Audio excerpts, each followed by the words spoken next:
বান্দা যখন আল্লাহর দরবারে দুয়া উঁচু করে চোখের পানি ফেলে দেয়, মুসলিম শরীফের হাদিসের ভিতরে এসেছে, গভীর রাত্রে রাতের তৃতীয় অংশে আল্লাহ রাব্বুল আলামিন প্রথম আকাশে আসেন আর ডেকে বলেন, পৃথিবীতে আছো নাকি কেউ গুনাহ করে জীবন বরবাদ করে দিয়েছো, আমার কাছে মাফ চাও। ঋণগ্রস্ত আছো, অসুস্থ আছো, অপমানিত আছো, কে আছো মাজলুম, আমাকে ডাকো, আমার কাছে বলো, আমি ডাকে সাড়া দেব, জীবনের আশা পূরণ করে দেব। ওই সময় যেই সমস্ত লোকেরা কাঁদে তাহাজ্জুদের নামাজ পড়ে, আল্লাহ জিজ্ঞেস করেন ফেরেশতারা, অমুক অমুক দেশ অমুক অমুক বান্দারা কাঁদে কেন? ফেরেশতারা বলে, রব্বুল আলামিন তুমি তো ভালো করে জানো।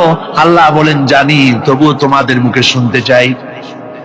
তারা বলে, রব্বুল আলামিন তোমার এই বান্দা গুনাহ করেছি, গুনার জন্য মাফ চায়, জাহান্নাম থেকে বাঁচতে চায়। আল্লাহ পাক বলেন, ফেরেশতারা আমার এই বান্দারা আমারে দেখেছে নাকি? বলে দেখে নাই। বলে আমার দোজখ দেখেছে নাকি? বলে না, তাও দেখে নাই। আমার বেহেশত দেখেছে নাকি? বলে না, তাও দেখে নাই।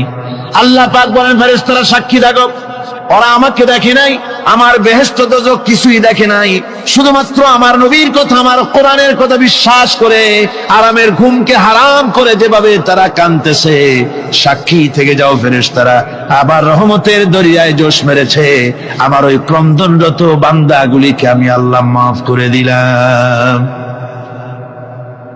সুতরাং মুমিন বান্দা যারা, আল্লাহর মুমিন বান্দা যারা, এই ইমানের কোয়ালিটি, এটাও হতাশায় নিরাশায় ভেঙে পড়বে না। গুনাহ তো মানুষই করে, গুনাহ হয়ে গেছে, মাপ চাও। তোমার গুনাহ কদ্দুর? তোমার গুনাহ যদি হয় পাহাড় সমান, আল্লাহর রহমত আকাশ সমান। জাহান্নামের কঠিন শাস্তি থেকে বাঁচতে হলে আল্লাহর প্রতি ঈমান আনতে হবে। আর ঈমান আনলে যে কোয়ালিটি গুলি হওয়া উচিত, সেগুলি আমি আপনাদের সামনে আলোচনা করছি। এরপর আরেকটি কোয়ালিটি হবে মুমিনের, তা হলো কঠোর কঠিন বিপদে অবিচল থাকবে, বিপদে ভেঙে পড়বে না। বিপদ আপদ, শত্রুতা, ক্ষয় ক্ষতি যা কিছু হয় সবই আল্লাহর পক্ষ থেকে, এটা মেনে নিতে হবে এবং ধৈর্য ধারণ করতে হবে।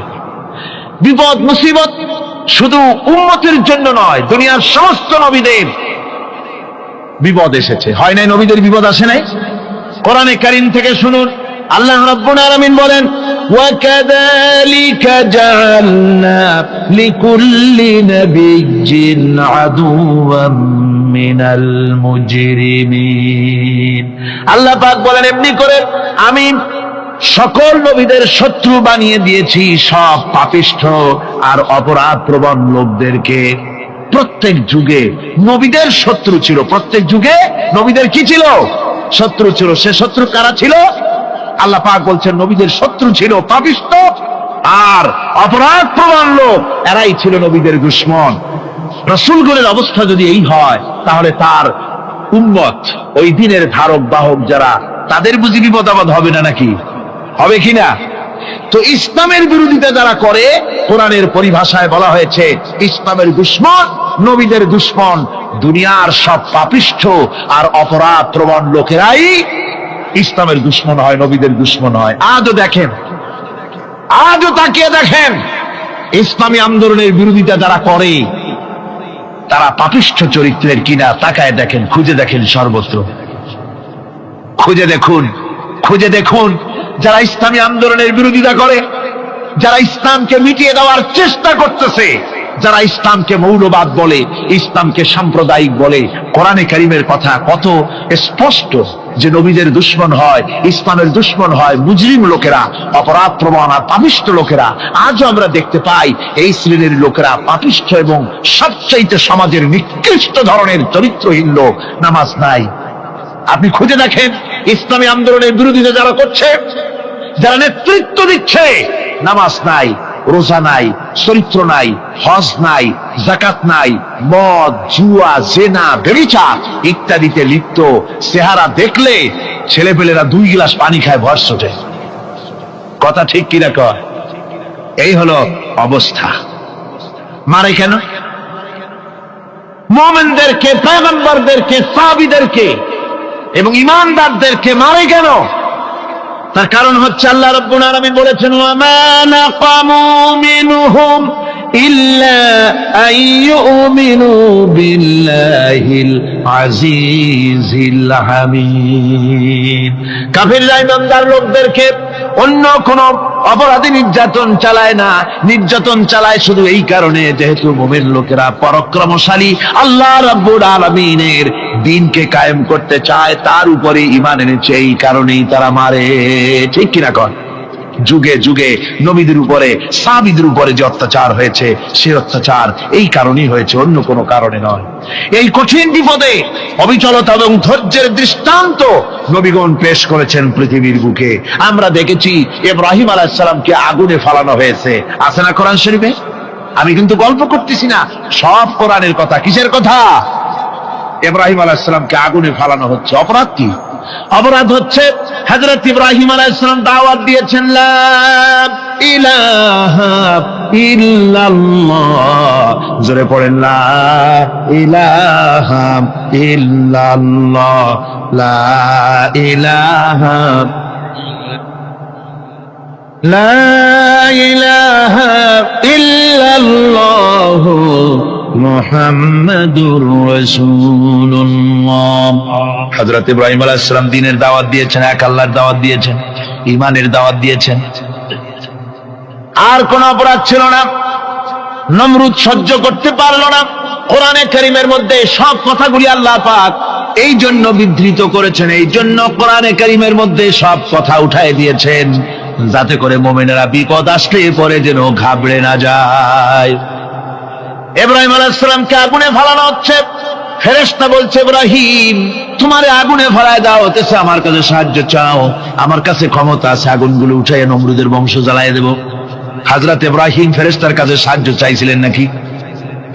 তিনি বললেন, ফেরেশতা তোমার কাছে সাহায্য কেন চাইব? আমি তো এমন কোন অন্ধ আল্লাহর ইবাদত করি না যেই অন্ধ স্রষ্টা তার গোলামের দুঃখ দুর্দশা না দেখেন। আমি তোমার কাছে সাহায্য চাইব না। হযরত ইব্রাহিম আলাইহিস সালাম পাশ করলেন। কি বলেন, পাশ করছেন না? ঈমানের পরীক্ষায় পাশ। আগুনের মধ্যে হযরত ইব্রাহিমকে যখন ফেলানো হচ্ছে, রব্বুল আলামিন আগুনের প্রতি নোটিশ করে দিলেন, ইয়া নারু কুনি বারদাও ওয়া সালামান আলা ইব্রাহিম। আগুন আমার ইব্রাহিমের জন্য শান্তিদায়ক, ঠান্ডা হয়ে যা। এখন কি আর আগুনের বাপের ক্ষমতা আছে ইব্রাহিমকে পোড়ানো? আর ক্ষমতা নাই। আমার বন্ধুগণ, ইব্রাহিম আগুনের ভিতরে আরামে বসা আছেন, আর ওদিকে নমরুদ বসে বসে দেখতেছে দূর থেকে। ইব্রাহিম তো জ্বলে না, গায়ের মধ্যে আগুন জ্বলে গেল। ডাক দিয়া কয়, আগুন তোর হলো কি? কেন জ্বালাইতে পারিস না আমার দুশমন রে? হলোটা কি তোর? তোর কি জ্বালানো শক্তি বন্ধ হয়ে গেল নাকি? আগুনের ভিতর থেকে জবাব এলো, নমরুদ রে, আমার ভিতরে জ্বালানো শক্তি আছে কি নাই যদি প্রমাণ করতে চাও, টেস্ট করতে চাও, তুই নিজে আয়, তোরে শুদ্ধ তামাম দুনিয়া জ্বালাই দিতে পারি, ইব্রাহিমের এক গাছা পশমও জ্বালাই দিতে পারি না। তার কারণ হচ্ছে আমি হচ্ছি মাখলুক, আল্লাহ হচ্ছেন খালিক। আল্লাহ আমাকে বলেছেন না জ্বালাতে, তুমি 1000 বার বললেও আমি ইব্রাহিমকে জ্বালাইতে পারবো না। কোরআনে কারীমে ঘটনা বলে মুমিনদেরকে সাহস দেওয়া হচ্ছে, মুমিনেরা দ্বীনের কাজ করতে গিয়ে বিপদ আবাজ আসবে, ঈমানের দাবি হলো বিপদ আসবে, আর বিপদ আসলে ঘাবড়ায় যেও না, মুসিবতে পড়ে চিন্তায় পেরেশানে হয়রান হয়ে যেও না। বিশ্বকবি আল্লামা ইকবাল কি সুন্দর করে বলেছেন, আজ ভি হোক জু ইব্রাহিম কা ইমা पैदा आग कर सकती है एक अंदाज गुलिस्तां पैदा। ইব্রাহিমের ঈমান যদি আজিও কোথাও হয় বিদ্যমান, করতে পারেন অগ্নিকুণ্ডে খুবসুরত এক গুলিস্তান। আজও যদি আগুনের ভিতরে কোন নমরুদ কোন ইব্রাহিমকে যদি ফেলে দেয়, আল্লাহ রাব্বুল আলামিন আজও আগুনকে ফুলের বাগান বানায়া দিবেন। সুবহানাল্লাহ। ভয় পাওয়ার কারণ নাই, চিন্তা করার কোনো কারণ নাই। আমার বন্ধুগণ, হযরতে হুদ আলাইহিস সালামকে যখন সমাজের লোকেরা, রাষ্ট্রের লোকেরা ঘিরে ফেলে দিল।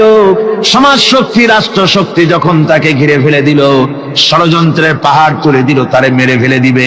হযরত হুদ দেশ থেকে পালায় গেলেন না, ভয় পেলেন না।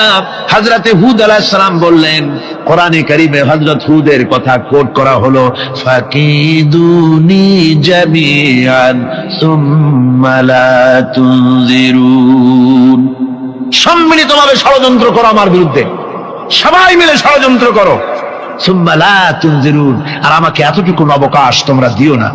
ইন্নী তাওয়াক্কালতু আলাল্লাহি রাব্বি ওয়া রাব্বিকুম, আমি ভরসা করেছি সেই আল্লাহর উপরে যার কুদরতি হাতের ভেতরে, যিনি আমাদের রব তোমাদেরও রব, আর যার কুদরতি হাতের ভিতরে তামাম পৃথিবীর জানগুলি যার হাতে, সে আল্লাহর উপরে ভরসা করেছি। ষড়যন্ত্র যদ্দূর আছে করতে থাকো, আমি ষড়যন্ত্র পরোয়া করি না। সুবহানাল্লাহ। এটাই হলো মুমিনের কোয়ালিটি। শুধু ঈমান, লা ইলাহা ইল্লাল্লাহু মুহাম্মাদুর রাসূলুল্লাহ, গরুর গোশত খাই, আর রবিউল মাস আসতে পরে ইয়া নবী সালাম আলাইকা, ইয়া রাসূল সালাম আলাইকা, তারপরে গরম গরম জিলাপি আর রসগোল্লা খাইলাম খুব বেশি করিয়া, এর নাম মুমিন নয়। মুমিন হচ্ছে তার চলায় ফেরায়, ওঠায় বসায় সাহসিকতার তার এক আন্দাজ তৈরি হবে সে। আমার ভাইয়েরা, বিপদে অবিচলতা আমাদেরকে পয়গম্বরেরা শিক্ষা দান করেছেন। আমরা দেখতে পেয়েছি বিশ্বনবী জনাবে মুহাম্মাদুর রাসূলুল্লাহ সাল্লাল্লাহু আলাইহি ওয়াসাল্লাম হিজরতের রাত, কাফেররা চতুর্দিকে দাঁড়ানো। হযরত জিবরাইল এসে বলেন, ইয়া রাসূলুল্লাহ, হে কাফেররা চতুর্দিকে ঘিরে দাঁড়িয়েছে, গভীর রাত, এখন হাতে তাদের তরবারি, সকাল হলে পরেই তারা আপনাকে মেরে ফেলে দিবে, তাড়াতাড়ি ওঠেন, মদিনার দিকে চলে যান। আল্লাহ নবী ঘুমের থেকে জেগে হযরত আলীকে ডেকে বলেন, আলী, আল্লাহ অর্ডার করেছেন, আমি মদিনায় চললাম, আমার বিছানার পরে আমার চাদর গায়ে দিয়ে শুয়ে থাকো। হযরত আলী বলেন, আল্লাহর হাবিব, আপনার চাদর গায়ে দিয়ে ঘুমিয়ে থাকবো, সকালবেলায় কাফির বেঈমানেরা আপনার বিছানার পরে আপনার চাদর গায়ে দেওয়া অবস্থায় আমি আলীকে তারা মুহাম্মদ মনে করবে, আর আমি আলীকে নবী মনে করে তারা তাদের তরবারি দিয়া কেটে কেটে টুকরা টুকরা করে আমারে বিদায় করে দেবে দুনিয়া থেকে। এতটুকুনো পরোয়া করি না, বরং আমার দিলের মধ্যে এটাই তৃপ্তি থাকবে যে আমি আলীর জীবনের বিনিময় আল্লাহর হাবিব দুনিয়ায় বেঁচে আছেন। যে ব্যক্তি বিদ্রোহ করেছে এবং দুনিয়ার জীবনকে অগ্রাধিকার দিয়েছে, তার জায়গা হচ্ছে জাহান্নাম। জোরে বলেন নাউজুবিল্লাহ। যে ব্যক্তি আল্লাহর সঙ্গে বিদ্রোহ করেছে আর পরকালের জন্য পাথর জোগাড় করে নাই, দুনিয়াকে অগ্রাধিকার দিল, পরকালকে ভুলে গেল, তার জায়গা হলো জাহান্নাম। ওয়া আম্মা মান খাফা মাকামা রাব্বিহি ونهى النفس عن الهوى فإن الجنة هي المأوى। আর যে ব্যক্তি আপন প্রভুর সামনে উপস্থিত হকে ভয় করেছে এবং আপন প্রবৃত্তিকে লালসা মুক্ত করেছে, লালসার হাত থেকে রক্ষা করেছে, আল্লাহ রাব্বুল আলামিন কিয়ামতের দিন তার জন্য রেখে দিয়েছেন জান্নাত। তার জন্য কোন জায়গা? জান্নাত। আমাদেরকে পরকাল ভিত্তিক জীবন যাপন যদি করি, তাহলে কবরের জবাবগুলি খুব আসান হবে। আর যদি পরকাল ভিত্তিক জীবন যাপন না হয়, কবরটা মুসিবত হয়ে যাবে। হযরত ওসমান রাদিয়াল্লাহু তাআলা আনহু কবরের কাছে গিয়ে খুব কাঁদতেন। সাহাবায়ে কেরাম প্রশ্ন করেছেন, হুজুর, রাসূল করিম সাল্লাল্লাহু আলাইহি ওয়াসাল্লাম যখন জান্নাত ও জাহান্নামের ওয়াজ করেন, কখনো তো এত বেশি আপনি কাঁদেন না, যত বেশি কাঁদেন কবরের কাছে এসে, কারণ কি? হযরত ওসমান রাদিয়াল্লাহু তাআলা আনহু বলতেন, আমার সাথীরা, আমি আমার হাবিবের কাছে, আল্লাহ রাব্বুল আলামিনের রাসূলের কাছে আমি শুনেছি, এই কবরটাই হলো প্রথম স্টেশন, এই কবরটাই হলো প্রথম ইমিগ্রেশন কাউন্টার। এই জায়গায় যদি কেউ ধরা পড়ে যায়, কারো যদি চার্জশিট হয়ে যায়, সব জায়গায় ধরা পড়ে যাবে, হাসরে মিজানে সিরাতে কোনো জায়গায় নাজাত পাবে না। আর এই কবরটা যদি কেউ মুক্তি পেয়ে যায়, মিজান সিরাত হাসর সব জায়গা থেকে আল্লাহ তারে ভালোভাবে পার করে দিবেন। এটা হলো আসল জায়গা, মারাত্মক জায়গা, খুব মারাত্মক জায়গা। আমি এটাকে ইমিগ্রেশন কাউন্টার বলেছি আমার ভাষায়। ইমিগ্রেশন কাউন্টার যারা বিদেশ ভ্রমণ করেছেন তারা জানেন। লন্ডন যাবেন, আমেরিকা যাবেন, সৌদি আরব যাবেন, যে কোনো বিদেশে যাবেন, গেলেই পাসপোর্ট তারা দেখবে। পাসপোর্টে আপনার ন্যাশনালিটি কোনটা সেটাই তারা জানতে চাইবে। আপনি কোন দল করেন এটা তারা জানতে চাইবে না। আপনি কোন ভাষায় কথা বলেন তাও তাদের জানার দরকার নেই। প্রথমেই তারা আপনার ন্যাশনালিটি দেখবে, আপনার আইডেন্টিটি কি তারা জানতে চাইবে। তারপরে যদি স্যাটিসফ্যাক্টরি হয় আপনাকে ভিসা দিয়ে ভেতরে ঢোকবার ব্যবস্থা করে দেবে। আর যদি তারা স্যাটিসফাইড না হয় তাহলে আপনাকে মেহমানখানায় ঢুকানো হবে গ্রেফতার করে। কবর হচ্ছে এ ধরনের একটি ইমিগ্রেশন কাউন্টার। কবরের ভিতরে মানুষ যখনই রাখা হবে সঙ্গে সঙ্গে দুজন ফেরেশতা আসবে। কবরের কাছে যারা এসেছিল দাফন হয়ে যাওয়ার পর এই লোকগুলি 40 কদম যেতে যতক্ষণ লাগে এর মধ্যেই দুজন ফেরেশতা এসে যাবে। এসে জিজ্ঞেস করবে, মান রব্বুকা, তুমি কোন দল করতে, ওটা তাদের জানার দরকার নেই। চাকরি কিসে করতেন ওটা জানার দরকার নেই। ব্যবসা করতেন না চাকরি করতেন প্রয়োজন নেই। প্রথমেই জিজ্ঞাসা করা হবে ন্যাশনালিটি, প্রথমেই জিজ্ঞাসা করা হবে তার ন্যাশনালিটি সম্পর্কে, তার আইডেন্টিটিটা কি, এবং সেটাকে সত্যায়িত করার জন্য, বোঝার জন্য 3টি প্রশ্ন। প্রথম প্রশ্ন, মান রব্বুকা ওয়া মা দীনুকা ওয়া মান নাবিয়্যুকা, তোমার রব কে, তোমার দ্বীন কি, তোমার নবী কে।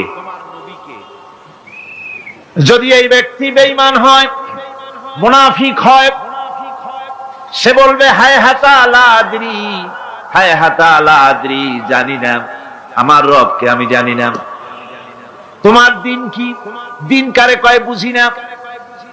এরপরে আল্লাহর নবী জনাবে মুহাম্মদ রাসূলুল্লাহ সাল্লাল্লাহু আলাইহি ওয়াসাল্লাম কে দেখানো হবে, বলা হবে মা কুনতা তাকুলু ফি হাদার রাজুল, এই ব্যক্তি সম্পর্কে তোমার ধারণা কি নিকে, বলবে আমি চিনি না। নাউযুবিল্লাহ। বাস, এরপরে তার যা হবার তাই শুরু হয়ে যাবে। আর যদি বান্দাটা মুমিন হয়, প্রশ্ন করা হবে মান রব্বুকা, জবাব দেবে রব্বি আল্লাহ, আমার রব আল্লাহ রাব্বুল আলামিন। ওয়া মা দীনুকা, দীনুনা ইসলাম, আমার দিন হচ্ছে ইসলাম। এরপরে আল্লাহর নবীকে দেখানো হবে। কয়েক রকমের বর্ণনা আছে, কোন বর্ণনায় আছে হুজুরের আকারে দেখানো হবে, অথবা রাসূলকে সরাসরি দেখানো হবে। বলা হবে মা কুনতা তাকুলু ফি হাদার রাজুল, এই লোকটি সম্পর্কে ধারণা কি। মুমিন ব্যক্তি বলবে হাদা নবিয়ুনা মুহাম্মাদুর রাসূলুল্লাহ সাল্লাল্লাহু আলাইহি ওয়াসাল্লাম, ইনি আমার তো সেই নবী মুহাম্মাদুর রাসূলুল্লাহ সাল্লাল্লাহু আলাইহি ওয়াসাল্লাম। আমরা যেন এই রকমের জবাব দিতে পারি, আল্লাহ কবুল করো। সকলে জোরে বলেন আমিন। জবাব হয়ে যাওয়ার পর গায়ব থেকে আওয়াজ আসবে, ফাফরিশু বিল জান্নাতি ওয়ালবিসু বিল জান্নাহ, ও আমার ফেরেশতারা আমার এই বান্দাকে জান্নাতের পোশাক পরায়া দাও আর কবরটাকে জান্নাতের বিছানা বিছায়া দাও। জান্নাতের পোশাক পরায় দাও, জান্নাতের বিছানা বিছায়া দাও। ইলা মাদ্দা বাসারিহি, তার চোখের দৃষ্টি যত দূর যায় কবরটা ততটা প্রশস্ত করে দাও। এরপর বেহেশতের পোশাক পরাইয়া, বেহেশতের বিছানা বিছায়া ফেরেশতা বলবে নূম কানাউমুল উরুস, ঘুমিয়ে যাও। দুলামিয়া যেমন বাসর সজ্জায় নতুন বউ নিয়ে আরামে ঘুমায়, এরকম আরামে ঘুমায় যাও। ইলা ইয়াউমিল কিয়ামা, কিয়ামত পর্যন্ত ঘুমায় থাকবে, আরামে ঘুমিয়ে থাকবে। এরপরে সিংহায় ফুৎকার হবে, সিংহার ফুৎকারের আওয়াজে তার ঘুম ভেঙে যাবে। বলবে ইয়া ওয়াইলানা মান বাআসানা মিন মারকাদিনা, হায় আফসোস, আমার এত আরামের ঘুম থেকে কে আমাকে জাগ্রত করলো, আমার ঘুমটারে নষ্ট করলো কে। আওয়াজ আসবে হাযা মা ওয়াদার রহমান ওয়া সাদাকাল মুরসালুন, এটা হচ্ছে রহমানের সেই ওয়াদা, আর মুরসালিনরা নবীরা সত্য কথাই বলেছিলেন, সেই কিয়ামত অনুষ্ঠিত হচ্ছে। আমার বন্ধুগণ, সেজন্য এই দুনিয়ার মোহে পড়ে থাকলে পরে দুনিয়ায় যারা অগ্রাধিকার দিবে দুনিয়াকে পরকালের তুলনায়, জবাব দিতে পারবে না কবরের ভিতরে গিয়া। আর যারা পরকালকে অগ্রাধিকার দিবে, দুনিয়ার চাইতে পরকালকে বেশি অগ্রাধিকার দেবে, আর আল্লাহর ভয় কলিজার ভিতরে রাখবে, কবরের জবাব সঠিকভাবে দিতে পারবে, কিয়ামতের দিন আল্লাহ রাব্বুল আলামিন তাদের জন্য জান্নাত দান করবেন। জোরে বলেন আমিন। দুনিয়াটা হচ্ছে দুনিয়া যেখানে আমরা আছি। আমি আগেই বলেছি দুনিয়া হচ্ছে আদনা শব্দ থেকে এর উৎপত্তি হয়েছে। তুচ্ছ, নিকৃষ্ট, এটার দাম নাই, এটার মূল্য নাই। হযরত ইবনে কাইয়িম রাহিমাহুল্লাহ নওয়ারাল্লাহু মারকাদাহু ওয়া জাআলাল জান্নাতা মাথওয়াহু, হযরত ইবনে কাইয়িম তিনি বলছেন, সুন্দর করে বলছেন দুনিয়া সম্পর্কে, মা মাদা ফিদ দুনিয়া আহলামুন ওয়া মা বাকিয়া মিনহা আমানি ওয়াল ওয়াক্তু বাইনাহুমা দাইউন। মা মাদা ফিদ দুনিয়া আহলামুন, জীবনের যে অংশ ফেলে এসেছি সেটা আজ একটা স্বপ্ন। ওয়া মা বাকিয়া মিনহা আমানি, আর জীবনের যে অংশ সামনে বাকি আছে সেটা এখন একটা আকাঙ্ক্ষা। ওয়াল ওয়াক্তু বাইনাহুমা দাইউন, আর এর মাঝখান থেকে সময় সব চলে যাচ্ছে। কত বড় কথা চিন্তা করেছেন? জীবনের যে অংশ ফেলে এসেছি তা আজকে স্বপ্ন, তা আজ কি বলেন? স্বপ্ন। আর সামনে যা আছে সেটা আকাঙ্ক্ষা, আর মাঝখান থেকে সময় সব চলে যাচ্ছে। এরপরে তিনি বলছেন, وَمَنْ يَسْحَبِ الدُّنْيَا يَكُنْ مِثْلَ قَابِضٍ عَلَى الْمَاءِ خَالَتْهُ فُرُوجُ الْأَصَابِعِ। দুনিয়াদারের অবস্থা হচ্ছে এই, কেউ যদি দুই হাতে পানি খামসায় ধরে, দুই হাতে কি ধরছে বলেন? দুই হাতে পানি খামসায় ধরেছে, খুব মজবুত করে ধরেছে, দুই মুঠ পানি, বলেন থাকবে কতটুকু? কতটুকু থাকবে? এক ফোঁটাও থাকবে না, কারণ তার আঙ্গুলের ফাঁক তার সাথে খেয়ানত করবে, আঙ্গুলের ফাঁক দিয়া পানিগুলি সব বেরিয়ে চলে যাবে।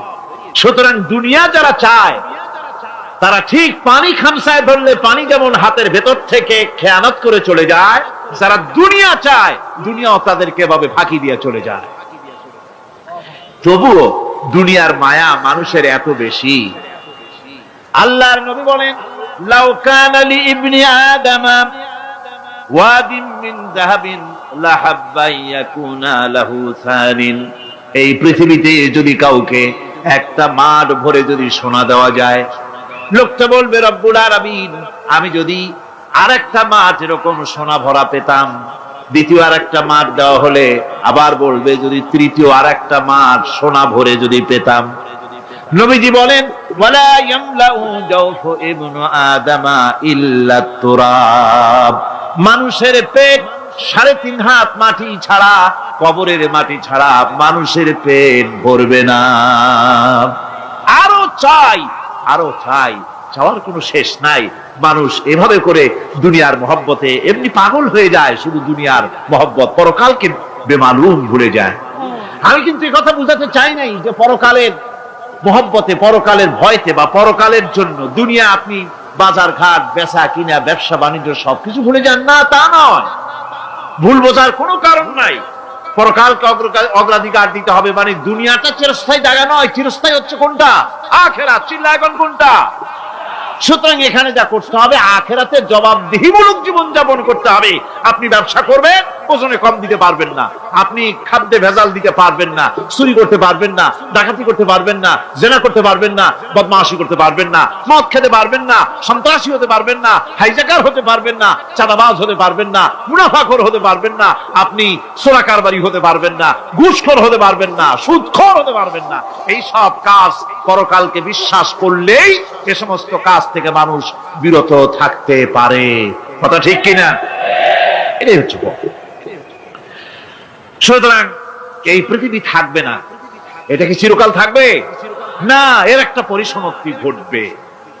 যেমন করে সারা বছর লেখাপড়া করার পর কলেজে, বিশ্ববিদ্যালয়, মাদ্রাসায়, হাই স্কুলে সব জায়গায় সারা বছর লেখাপড়া করার পর যেমন পরীক্ষা দেওয়ার একটা দিন আসে, সারা বছর ব্যবসা করার পর হিসাব নিকাশ করার যেমন একটা সময় আসে, সারা মাস চাকরি করার পর বেতন পাওয়ার যেমন একটা দিন আসে, সারা জীবন চাকরি করার পর পেনশন পাওয়ার যেমন একটা সময় আসে, অনুরূপ ভাবে এই দুনিয়া যেদিন শেষ হয়ে যাবে, আল্লাহ নির্ধারিত সময় শেষ হয়ে যাওয়ার পর একটা সময় আসবে যখন আল্লাহ রব্বুল আলামিন সব শেষ করে দিবেন, লন্ড ভন্ড হয়ে যাবে, কিছু থাকবে না। কোরআনে কারিমে আল্লাহ সব বলেছেন, কোরআনে সব আল্লাহ বলে দিয়েছেন। আল্লাহ পাক বলেন এই পৃথিবীর সব কেমন ভাবে ধ্বংস হবে তার চিত্র আল্লাহ পাক কোরআনে কারিমে তুলে ধরেছেন। ইযাস সামাউ ফাতারাত ওয়া ইযাল কাওয়াকিবু তাসারাত ওয়া ইযাল বিহারু ফুজ্জিরাত ওয়া ইযাল কুবুরু বু'সিরাত। যখন আকাশসমূহ দীর্ঘ বিদীর্ণ হয়ে যাবে, তারকাগুলি বিক্ষিপ্ত হয়ে ছিটকে পড়বে, আর সমুদ্রগুলি উচ্ছ্বসিত হয়ে পড়বে, কবরগুলি সব তার ভেতরে যা আছে উদ্গীরণ করে দেবে, তারকাগুলি স্থিমিত হয়ে যাবে। এরপরে সমস্ত আকাশগুলি কাতাইয়িস সিজিল্লি লিল কুতুব, কিতাবের পৃষ্ঠার মতো একটার পরে একটা ঠাস ঠাস করে পড়তে থাকবে, চূর্ণ বিচূর্ণ হয়ে ভেঙে চুরে একাকার হয়ে যাবে। পাহাড়গুলিকে উড়িয়ে দেওয়া হবে, চন্দ্র এবং সূর্য একাকার হয়ে যাবে। আল্লাহ রাব্বুল আলামিন বলেন ফাইদা বারিকাল বাসার ওয়া খাসাফাল কমার ওয়া জুমিআশ শামসু ওয়াল কমর। চক্ষু যখন বিস্ফারিত হয়ে যাবে, চাঁদ যখন তার আলো হারিয়ে ফেলবে, সূর্য যখন তার আলো হারিয়ে ফেলবে, চাঁদ আর সূর্য সব একাকার হয়ে যাবে, সেই সময়ের অবস্থাটা কি চিন্তা করো। মানুষ হয়রান হয়ে দৌড়াদৌড়ি করবে। ওয়াহুমিলাতিল আরদু ওয়াল জিবালু ফাদুক্কাতা দাক্কাতান ওয়াহিদা। জমিন এবং পাহাড়গুলির মধ্যে আল্লাহ রাব্বুল আলামিন সংঘর্ষ বাঁধিয়ে দিবেন, পাহাড়গুলি ভেঙে চুরে টুকরা টুকরা হয়ে যাবে, পাহাড়গুলি উঁচু করে জমিনের উপরে আছাড় মেরে আল্লাহ রাব্বুল আলামিন ভেঙে চুরে চুরমার করে দিবেন। সুবহানাল্লাহ। ওয়া তাকুনুল জিবালু কালইনিল মানফুস, পাহাড়গুলো পেঁজা ধোনা তুলার মতো করে উড়িয়ে দেওয়া হবে, পাহাড় উড়ে যাবে।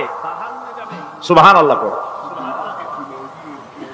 পাহাড় পাথরের তৈরি করা পাহাড়, এই পাহাড়গুলি তুলার মতো হয়ে উড়বে কিভাবে? আমি এই দৃশ্য নিজের চোখে কিছুটা হলেও দেখছি। আজ থেকে 10 দিন আগে আমি ইতালি সফর করে এসেছি। ইতালির রাজধানী রোম।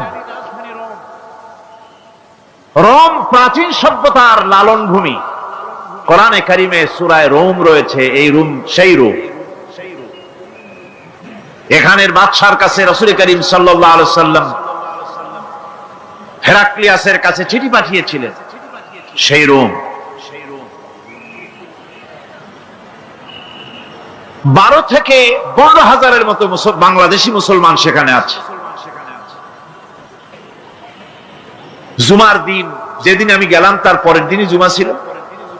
জুমার নামাজ পড়লাম ভ্যাটিকানের কাছেই বিশাল মসজিদ, ইউরোপের ভিতরে সবচেয়ে বড় মসজিদ এটা। রোম ইসলামের দুশমনদের রাজধানী। সেইখানে যখন আযান হচ্ছে আশহাদু আন্না মুহাম্মাদার রাসূলুল্লাহ, আমার অনুভূতির কথা আপনাদেরকে বোঝাতে পারবো না, কি অনুভূতির সৃষ্টি হয়েছে আমার ভেতরে। ভ্যাটিকানের পোপ এক পাশে, কিছু দূরেই ভ্যাটিকান, ওটা হচ্ছে গোটা পৃথিবীর সমস্ত খ্রিস্টানদের কাবা, ভ্যাটিকান। তার পাশেই বিশাল মসজিদ, সেখানে নামাজ পড়লাম। চিন্তার ভেতরে আসলো আল্লাহ রাব্বুল আলামিন তার হাবিবের নাম, তার তাওহীদ, তার রিসালাতকে কিভাবে বিশ্বময় ছড়িয়ে দিলেন। আবু জাহেল চাইছিল মুহাম্মদ সাল্লাল্লাহু আলাইহি ওয়াসাল্লামকে স্তব্ধ করে দেবে মক্কার জীবনেই। কত বদনাম, সাহের, কাহেন, কাযযাব, শায়ের, নাউযুবিল্লাহি মিন যালিক, কত গালাগালি করলো। আর আল্লাহ শোনালেন, হাবিব চিন্তার কোনো কারণ নাই, ওয়ারাফা'না লাকা যিকরাক, আমি আপনার প্রশংসা বিশ্বময় ছড়িয়ে দেব। সুবহানাল্লাহি ওয়া বিহামদিহি। রম প্রোগ্রাম শেষ করে আমাকে তারা নিয়ে গেল, যেটা আমি বলছি সফর কাহিনী শোনাবার সময়টা না, যেহেতু এর সঙ্গে প্রাসঙ্গিক সেজন্য বলছি। পাহাড় কেমনে তুলার মতো হয়ে উড়বে তার নজির দেখেছি। রোম শহর থেকে 300 মাইল দূরে, 300 কিলোমিটার দূরে নেপোলিয়ান বোনাপার্ট তার বাড়ি, এবং ওটা তার নামে একটা প্রভিন্স। ভূমধ্য সাগরের পারে ভিসুভিয়াস, পৃথিবীর সবচাইতে বড় আগ্নেয়গিরি। সেটা দেখাতে নিয়ে যাওয়া হলো আমাকে, যে পাহাড়টা পৃথিবীর মাটি থেকে তার চূড়া হচ্ছে 3 মাইল উঁচু।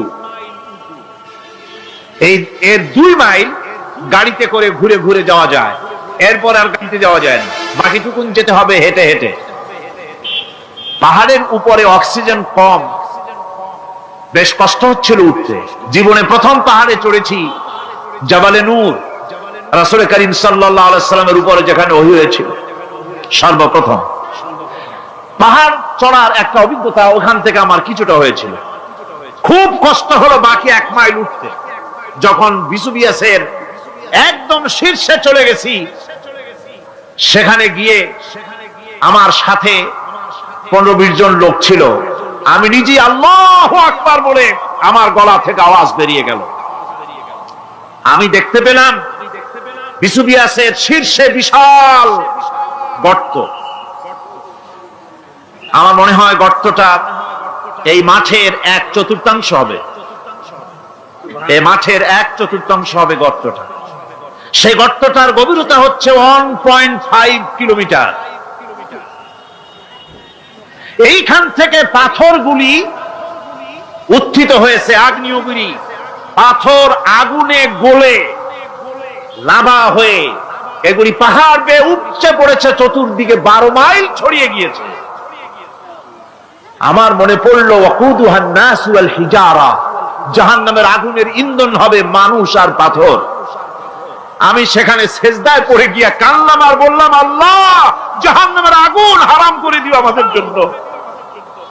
পাথর কিভাবে গলে পাথরগুলি গলে পুড়ে চতুর্দিকে পড়েছে, আর ছিটকেছে, চতুর্দিকে ছিটকে পড়েছে।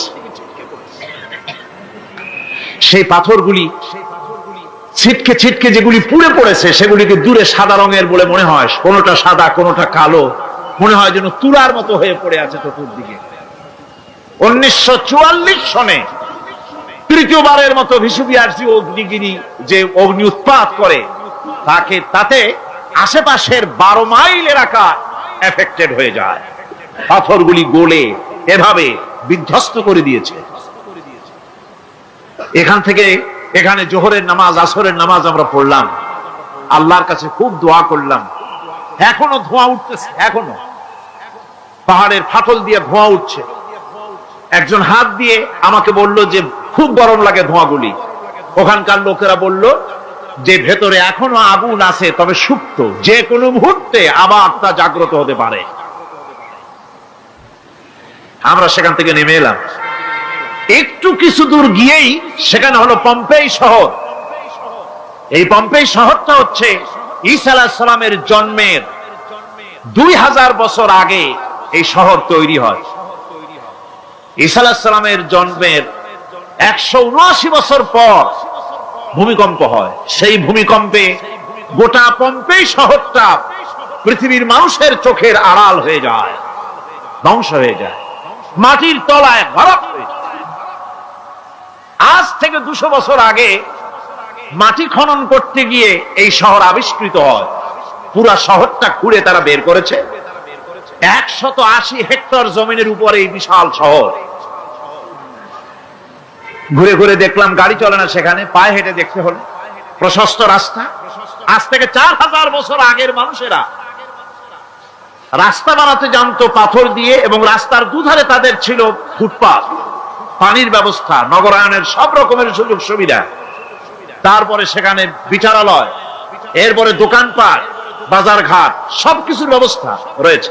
বিশাল বিশাল পাথরগুলি দিয়ে পিলার তৈরি করা। ভাবলাম এই পিলারগুলি, এই পাথরগুলি তারা কিভাবে ক্রেন ছাড়া এত উপরে উঠালো কি করে, আমার মাথায় আসলো না। পাথর কেটে কেটে সুন্দর সুন্দর অঙ্কন শিল্প তারা করেছে। এরপরে ঘুরতে ঘুরতে বাদশার রাজার বাড়িতে গিয়ে ঢুকলাম।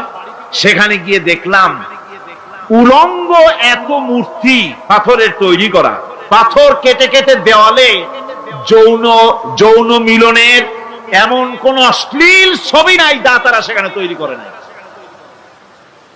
উলঙ্গ মূর্তি আর উলঙ্গ যৌন মিলনের অসংখ্য ছবি দিয়ে এই এলাকা ভরা। তখন আমি বুঝলাম আল্লাহর গজব হওয়ার কারণটা কি, এই শহরটা মাটির নিচে হরক হয়ে যাওয়ার কারণটা কি। আল্লাহ পাক জেনা ব্যভিচার যে দেশে বেশি হয় আল্লাহ পাক বরদাস্ত করেন।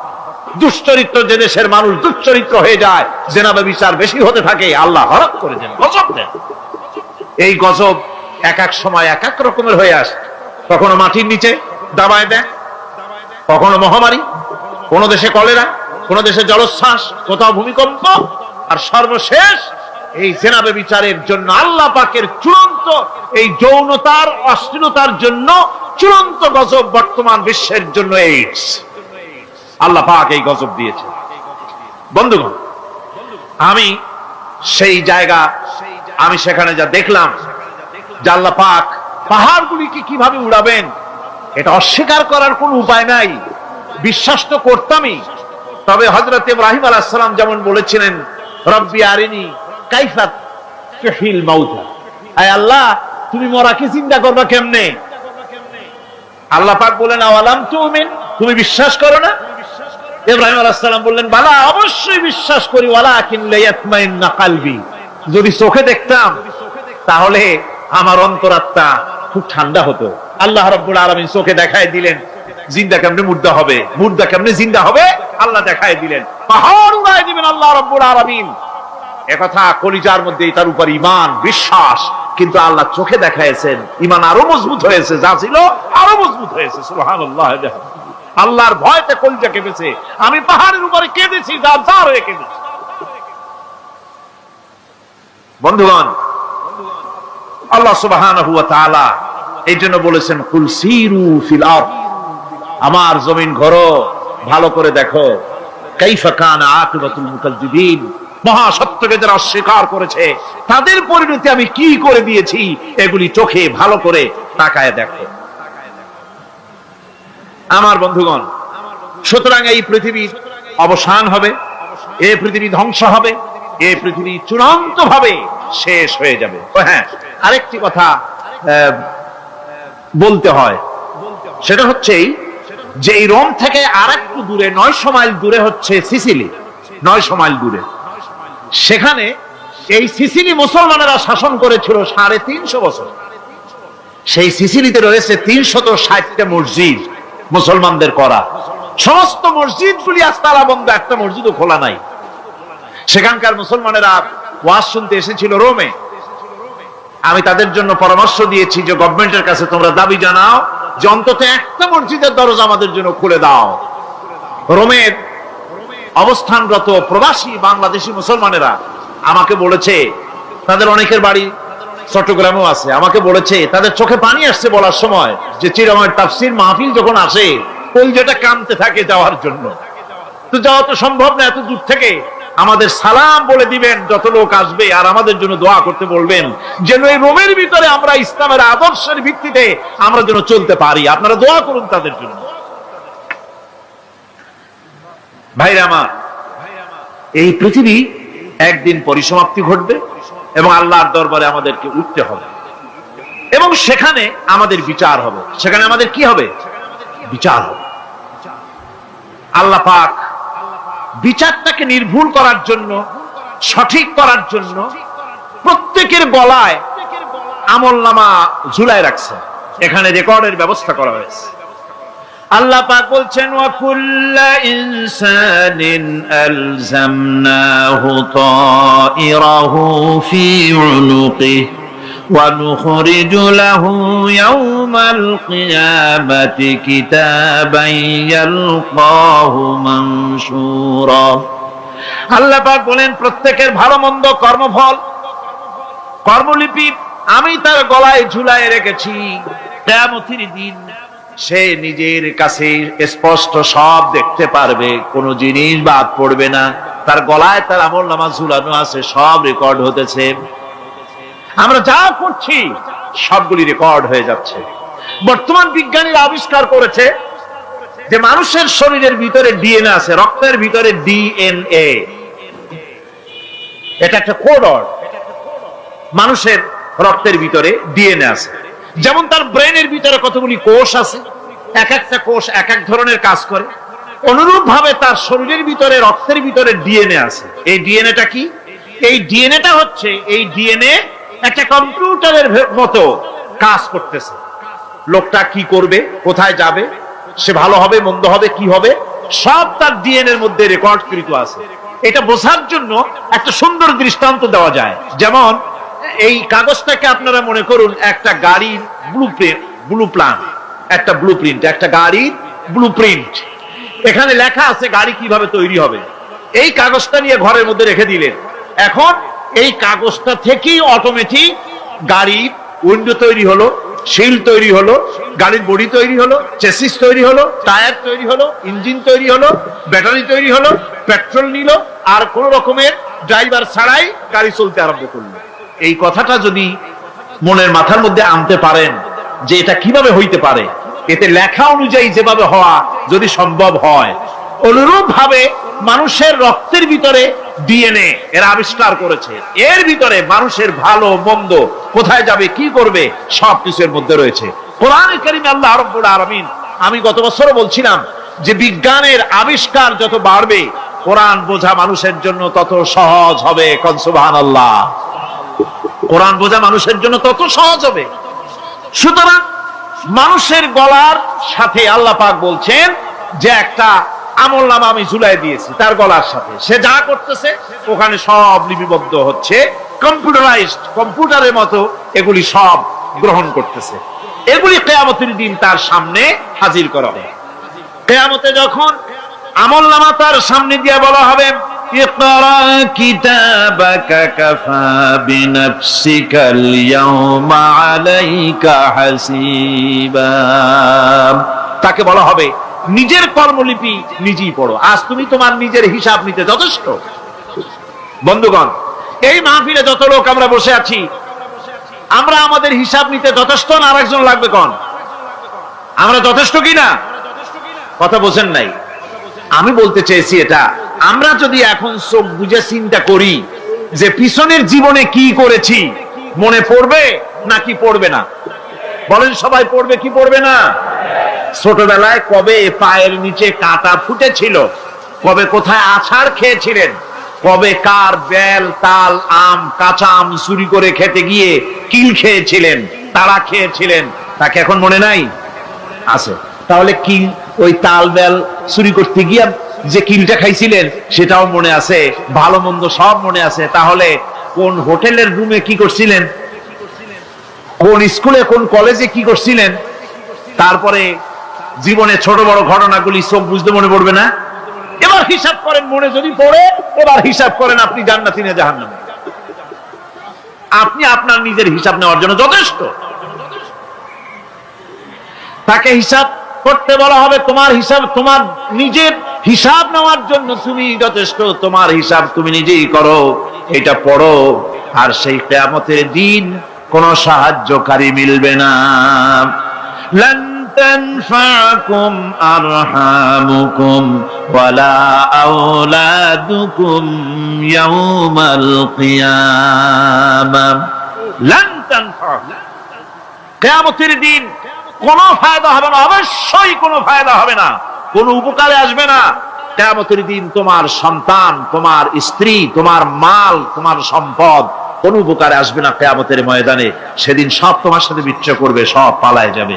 সেখানে উৎকোষেরও কোনো কারবার নাই যে ঘুষ টুস দিয়া, ফেরেশতাদের কোন রকম বুঝবাজ দিয়া, আলাদা কোনো চোরাগলি পথ দিয়া একেবারে ফুট করে ভেসতে চলে যাবেন, এমন কোনো সুযোগ নাই। অনেকে বলে হুজুর এমন কিছু দোয়া শিখায় দেন যাতে ওই সব জেহাদ বোমা এগুলি খুব ভয় পাই, ওসব রাস্তা না, খুব সহজে কিছু দোয়া দুরূদ করিয়া আস্তে করে জান্নাতে চলে যাওয়া যায়, এরকম একটা দোয়া, এরকম একটা পথ বলে দেন। আমি বলি ভাই, এরকমের কোন সূরাগুলি আমার রাসূল আবিষ্কার করতে পারেন নাই। আল্লাহর পয়গম্বরের এই ধরনের কোন পথ আবিষ্কার করতে পারেন নাই। সেখানে কিয়ামতের দিন কাউকে উৎকোচ গ্রহণ করার কেউ নাই, উৎকোচ দেওয়া যাবে না।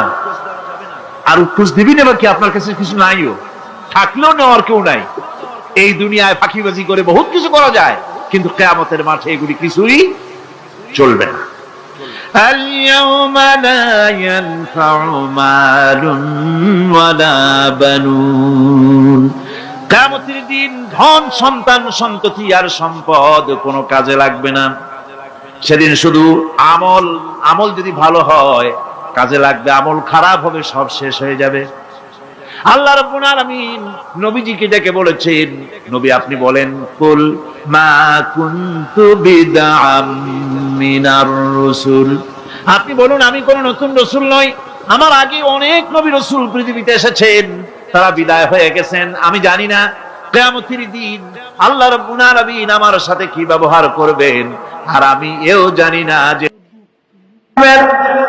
কোরআনে কারীমের মধ্যে আল্লাহ পাক এই পৃথিবীর বুকে যারা আরামের টাটকা সুখগুলি আরামগুলি যারা বর্জন করে আল্লাহ রাব্বুল আলামিনকে বিশ্বাস করে যারা জীবন পরিচালনা করেছে, আল্লাহ পাক তাদের জন্য জান্নাত রেখেছেন এবং তাদের জন্য বলছেন, সাবিকু ইলা মাগফিরাতিম মির রাব্বিকুম ওয়া জান্নাতিন আরদুহা কাআরদিস সামাই ওয়াল আরদ উইদ্দাত লিল্লাযীনা আমানু বিল্লাহি ওয়া রাসূলিহি। আল্লাহ পাক বলেন, প্রতিযোগিতা করো আল্লাহর মাগফিরাত কামনার জন্য আর জান্নাতে যাওয়ার জন্য প্রতিযোগিতা করো, আল্লাহর রহমত পাওয়ার জন্য সৎ কাজের প্রতিযোগিতা করো, তাহলে আল্লাহ রাব্বুল আলামিন তোমাদেরকে ক্ষমা করবেন আর তোমাদের জন্য এমন জান্নাত দিবেন যেই জান্নাত আকাশের বিশালতার জমিনের বিশালতার মতো। এই বিরাট জান্নাত তোমাদেরকে দিবেন। এই জান্নাত চিরস্থায়ী সুখ এবং শান্তি জায়গা হবে। মাসালুল জান্নাতিল্লাতী উইদাল মুত্তাকুন ফিহা আনহারুম মিন মাইন গায়রি আসিলিন ওয়া আনহারুম মিন লাবানিন লাম ইয়াতাগায়্যার তা'আমুহু। আল্লাহ পাক বলছেন, জান্নাত আল্লাহ পাক ওয়াদা করেছেন মুত্তাকীদের জন্য। আল্লাহ পাক জান্নাত দিবেন যে জান্নাতের ভিতরে রয়েছে মধুর প্রস্রবণ, রয়েছে দুধের প্রস্রবণ, রয়েছে সেখানে স্বচ্ছ পানীয় পানির প্রস্রবণ রয়েছে। এই সুন্দর জান্নাত ঝর্ণা ধারা আল্লাহ পাক সৃষ্টি করেছেন, বাগ বাগিচা দিয়ে ভরে রেখেছেন জান্নাত। সেই জান্নাতে জান্নাত হবে এয়ার কন্ডিশন, রোদ্রের তাপ হবে না, সেখানে রোদ্রের খরতাপ হবে না, সেখানে ঠান্ডার প্রচন্ডতা থাকবে না। কিরকম হবে জায়গাটা? আল্লাহ পাক বলছেন, মুত্তাকিনা আলাল আরাইকি লা ইয়ারাউনা ফিহা শামসান ওয়ালা জামহারিরা ওয়া দানিয়াতান আলাইহিম যিলালুহা ওয়া দুল্লিলাত কুতুফুহা তাযলিলা। আল্লাহ পাক এমন জান্নাত রেখেছেন, সেই আল্লাহ পাক সেই জান্নাতের ভিতরে জান্নাতীরা ঠেস লাগায়া মুখোমুখি অবস্থায় তারা সেখানে বসবে, আর জান্নাতীদের মনের মধ্যে কোনো দুঃখ থাকবে না, পেরেশানি থাকবে না। পৃথিবীতে মানুষের দুঃখ থাকে, পেরেশানি থাকে, সেখানে কোনো দুঃখ আর পেরেশানি থাকবে না। সেই জায়গাটা হবে শীতাতপ নিয়ন্ত্রিত, না শীত না গরম, চির বসন্ত বিরাজ করবে। জান্নাতীরা সেখানে থাকবে। এই সুন্দর জান্নাত আল্লাহ পাক রেখেছেন মুত্তাকীদের জন্য। সুবহানাল্লাহ। কাফেরদের জন্য জান্নাত হবে জাহান্নাম হবে চিরকাল, খালিদিনা ফিহা আবাদান, চিরকাল কাফেরেরা জাহান্নামে থাকবে। সর্বশেষ যে ব্যক্তি জাহান্নাম থেকে মুক্তি লাভ করবে তাকে আল্লাহ পাক বলবেন, ফেরেশতাদেরকে বলবেন, আমার ফেরেশতারা আমার এই বান্দাকে জান্নাত এবং জাহান্নামের মাঝখানে রেখে দাও। জান্নাত এবং জাহান্নামের মাঝখানে লোকটি যখন থাকার জায়গা পাবে সে জান্নাতের দিকে তাকায়া দেখবে আর কাঁদতে থাকবে। আল্লাহ পাক জিজ্ঞেস করবেন, বান্দারে যুগের পর যুগ ধরে জাহান্নামে কেঁদেছো, আমি রব্বুল আলামিন জাহান্নাম মাফ করে দিয়া জান্নাত জাহান্নামের মাঝখানে রেখে দিয়েছি, আযাব থেকে তো বেঁচে গেছো, এখন কাঁদো কেন? লোকটি বলবে, রব্বুল আলামিন কাঁদি এই কারণে, জাহান্নাম থেকে মাফ করেছো, তোমার শুকরিয়া আদায় করি। জান্নাত তো আমার কপালে নাই, কিসমতে নাই, কিন্তু জান্নাত আমি এখান থেকে দেখতে পাচ্ছি, জান্নাতের সুঘ্রাণ আমার নাকে আসতেছে, কপালে নাই যাওয়ার। আমি কাঁদি এই জন্য, তুমি যদি মেহেরবানি করে আমাকে জান্নাতের দরজার কাছে একটু দাঁড় করায় দিতা, প্রাণ ভরে তোমার জান্নাতের দৃশ্যটা একটু দেখতাম। আল্লাহ পাক তার আরজি পূরণ করবেন, বলবেন যাও, ফেরেশতাদের বলবেন এর জান্নাতের দরজার কাছে দাঁড় করায় দাও। জান্নাতের দরজার কাছে দাঁড়িয়ে লোকটি আবার কান্না শুরু করবেন। আল্লাহ পাক প্রশ্ন করবেন, এবার কান্দো কেন?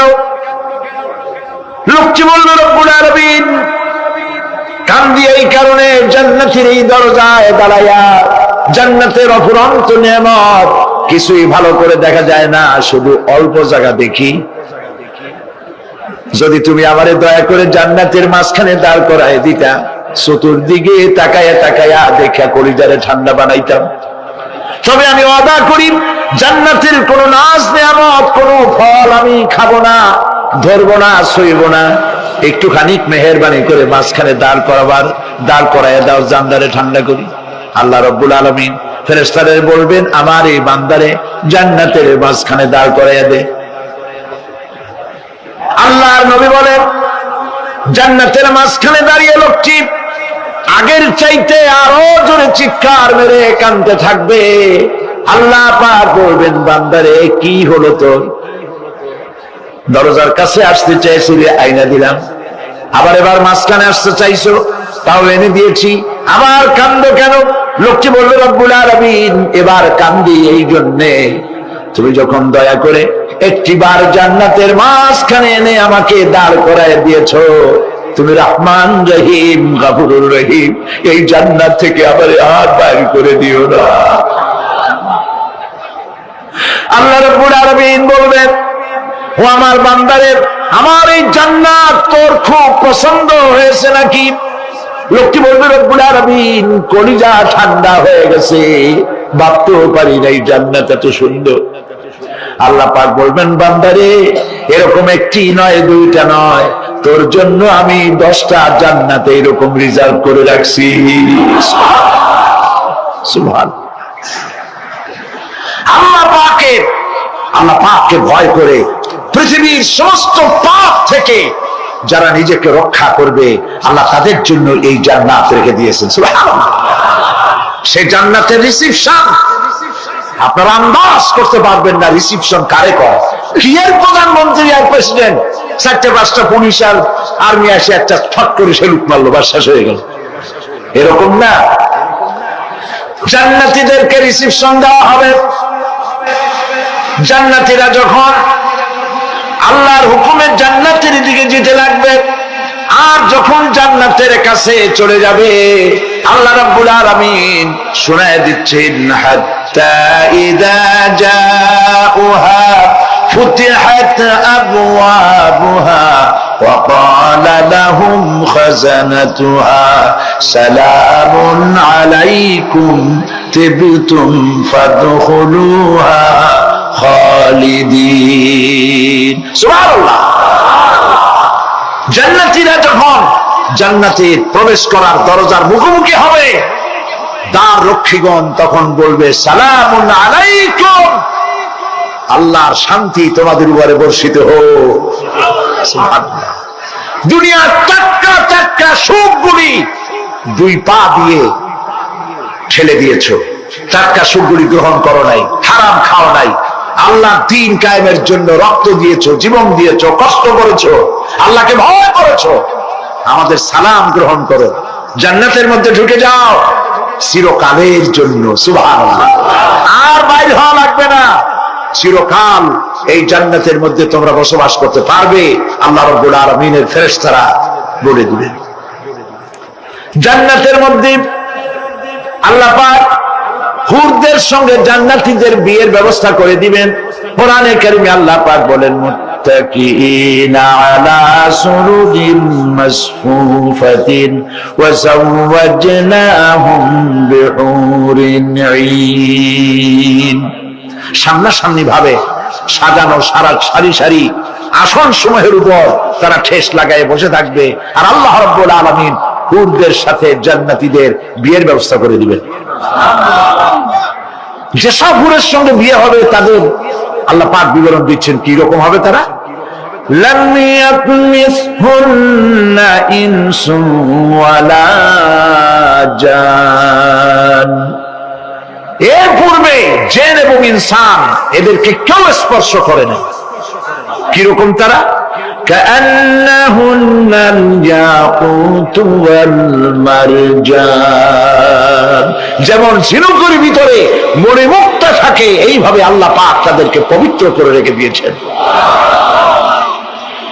আমার প্রিয় ভাইরা, আল্লাহ রাব্বুল আলামিন কোরআনে কারীমের ভিতরে বলেছেন, ফাবিআইয়ি আলা'i রাব্বিকুমা তুকাযযিবান। জান্নাত দান করে আল্লাহ পাক এবার জান্নাতীদেরকে সম্বোধন করে বলবেন, ইয়া ইবাদি লা খাউফুন আলাইকুমুল ইয়াওমা ওয়ালা আনতুম তাহজানুন। হে আমার বান্দারা, লা খাউফুন আলাইকুমুল ইয়াওম, আজ আর কোনো ভয় নাই। সুবহানাল্লাহ, সুবহানাল্লাহ। আজ আর কোনো ভয় নাই, কোনো চিন্তাও নাই, আরামে এই জান্নাতের মধ্যে বসবাস করো। এরপরে আল্লাহ পাক জিজ্ঞেস করবেন, ও আমার জান্নাতীরা, আমি যেসব ওয়াদা করছিলাম আমার ওয়াদা মোতাবেক সমস্ত নিয়ামত পেয়েছো? তারা বলবে, হ্যাঁ পেয়েছি, সব নিয়ামত আপনার ওয়াদা মোতাবেক সব পেয়েছি। আল্লাহ রাব্বুল আলামিন বলবেন, সব পাও নাই, ওয়াদাদাইনা মাজিদ, আমার কাছে আরো বেশি আছে।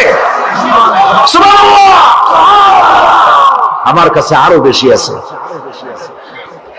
জান্নাতীরা বুঝবে না সে আরো বেশিটা কি, এর থেকে আর বেশি কি। প্রিয় ভাই সব, নবী করিম সাল্লাল্লাহু আলাইহি সাল্লাম বলেছেন, জান্নাতের সুখ আর শান্তি কোন চোখ নাই যা দেখেছে, যা কোন অন্তঃকরণ নাই যা কল্পনা করতে পেরেছে। এই জান্নাত মুত্তাকিদের জন্য আল্লাহ রাখছেন। সুবহানাল্লাহ। জান্নাতীরা ভাবতেও পারবে না সেই নিয়ামতগুলি কি। প্রিয় ভাই সব, সেই মুহূর্তে আল্লাহর নবী মুহাম্মদুর রাসূলুল্লাহ সাল্লাল্লাহু আলাইহি ওয়াসাল্লাম বলবেন, রব্বুল আলামিন, আমার উম্মতেরা জান্নাতীরা বুঝতে পারে নাই আপনার কাছে কি নিয়ামত আরো বেশি আছে। আমার এই উম্মতেরা জান্নাতীরা আপনার ওয়াদা মোতাবেক সব পেয়েছে, কিন্তু একটি জিনিস এখনো তাদের কিসমতে হয় নাই। সেই জিনিসটা হলো, যারা তার রবকে না দেখে শুধু কোরআন আর হাদিসের কথা শুনে আরবের ঘুম হারাম করে তাহাজ্জুদের নামাজ আদায় করেছিল, চোখের পানি বেরিয়েছিল, যারা জান্নাত দেখে নাই, জাহান্নাম দেখে নাই, আপনাকে ভয় করে যারা জীবন পরিচালনা করেছিল, যারা আপনাকে দেখে নাই, না দেখে শুধু কোরআন হাদিস বিশ্বাস করে যারা অকাতরে নিজেদের জীবন বিলায় দিয়েছিল, এই জান্নাতীরা এখন পর্যন্ত তার রবকে দেখতে পারে নাই। আল্লাহ রাব্বুল আলামিন তার সামনে থেকে ৭০,০০০ পর্দা সরে যাবে। আল্লাহ পাক বান্দাদের আরজি পুরা করার জন্য জান্নাতীদের সামনে তিনি জালোয়া ফরোজ হবে। কোরআন শরীফের ভিতরে আল্লাহ পাক বলেন, জান্নাতীরা তারা আল্লাহর দিকে, জান্নাতীরা তার রবের দিকে তাকিয়ে থাকবে, আর রব তার বান্দাদের দিকে তাকাইয়া থাকবে। জান্নাতীরা রবকে দেখবে, সুবহানাল্লাহ, আল্লাহ পাককে দেখবে। প্রাণ খুলে আজ দোয়া করি রব্বুল আলামিন, জান্নাতের যেই পরিবেশে যেই জায়গায় তুমি দয়া করে তোমার গোলামদেরকে তুমি নিজেই দর্শন দিবে, দেখা দিবে। মনিব গো, ও আমাদের রব, আজ এই বিশাল জনসমুদ্র নিয়ে তোমার দরবারে আবেগ ভরা কণ্ঠে বলি, যে অনুষ্ঠানটি তুমি এমন মোবারক অনুষ্ঠান করবে যেখানে তুমি জান্নাতীদেরকে দেখা দিবে, ওই জান্নাতের কোন একটি, ওই অনুষ্ঠানের কোন একটি কোনায় কানায় আমাদেরকেও দাঁড় করাইয়া দেখান তো।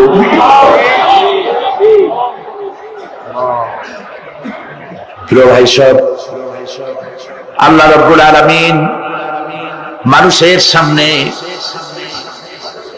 এত সব নিয়ামত রেখেছেন, এই জান্নাত দান করবেন।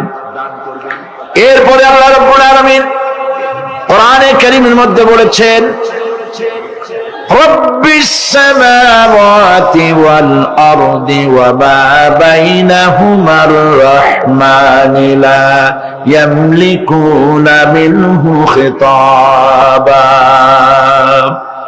এসব পুরস্কার রয়েছে তোমাদের সেই রবের পক্ষ থেকে যিনি আকাশ আর জমিনের মালিক।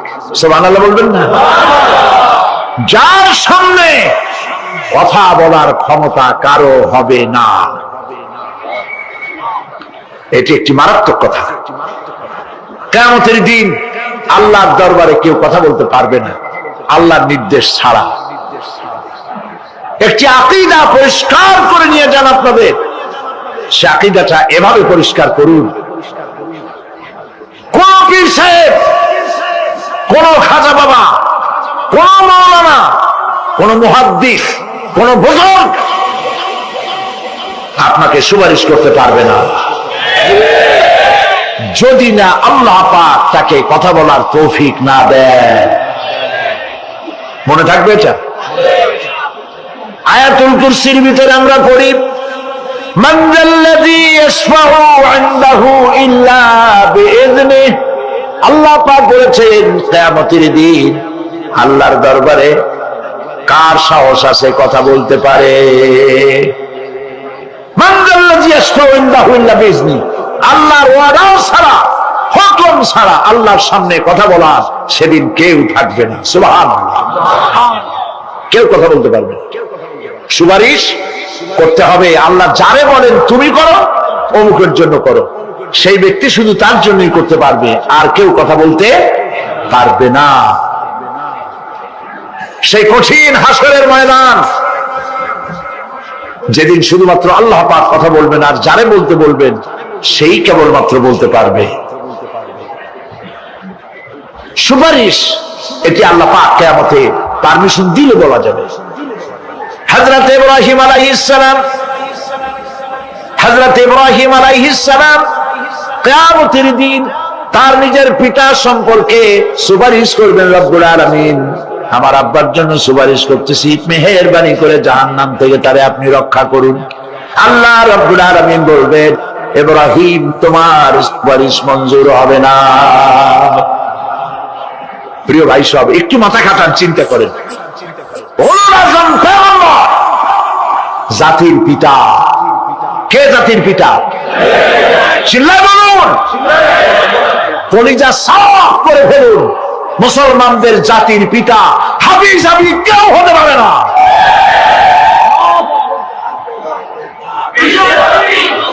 মিল্লাতা আবিকুম ইব্রাহিম। ইব্রাহিম আলাইহিস সালাম এই মিল্লাতের পিতা। সুবহানাল্লাহ।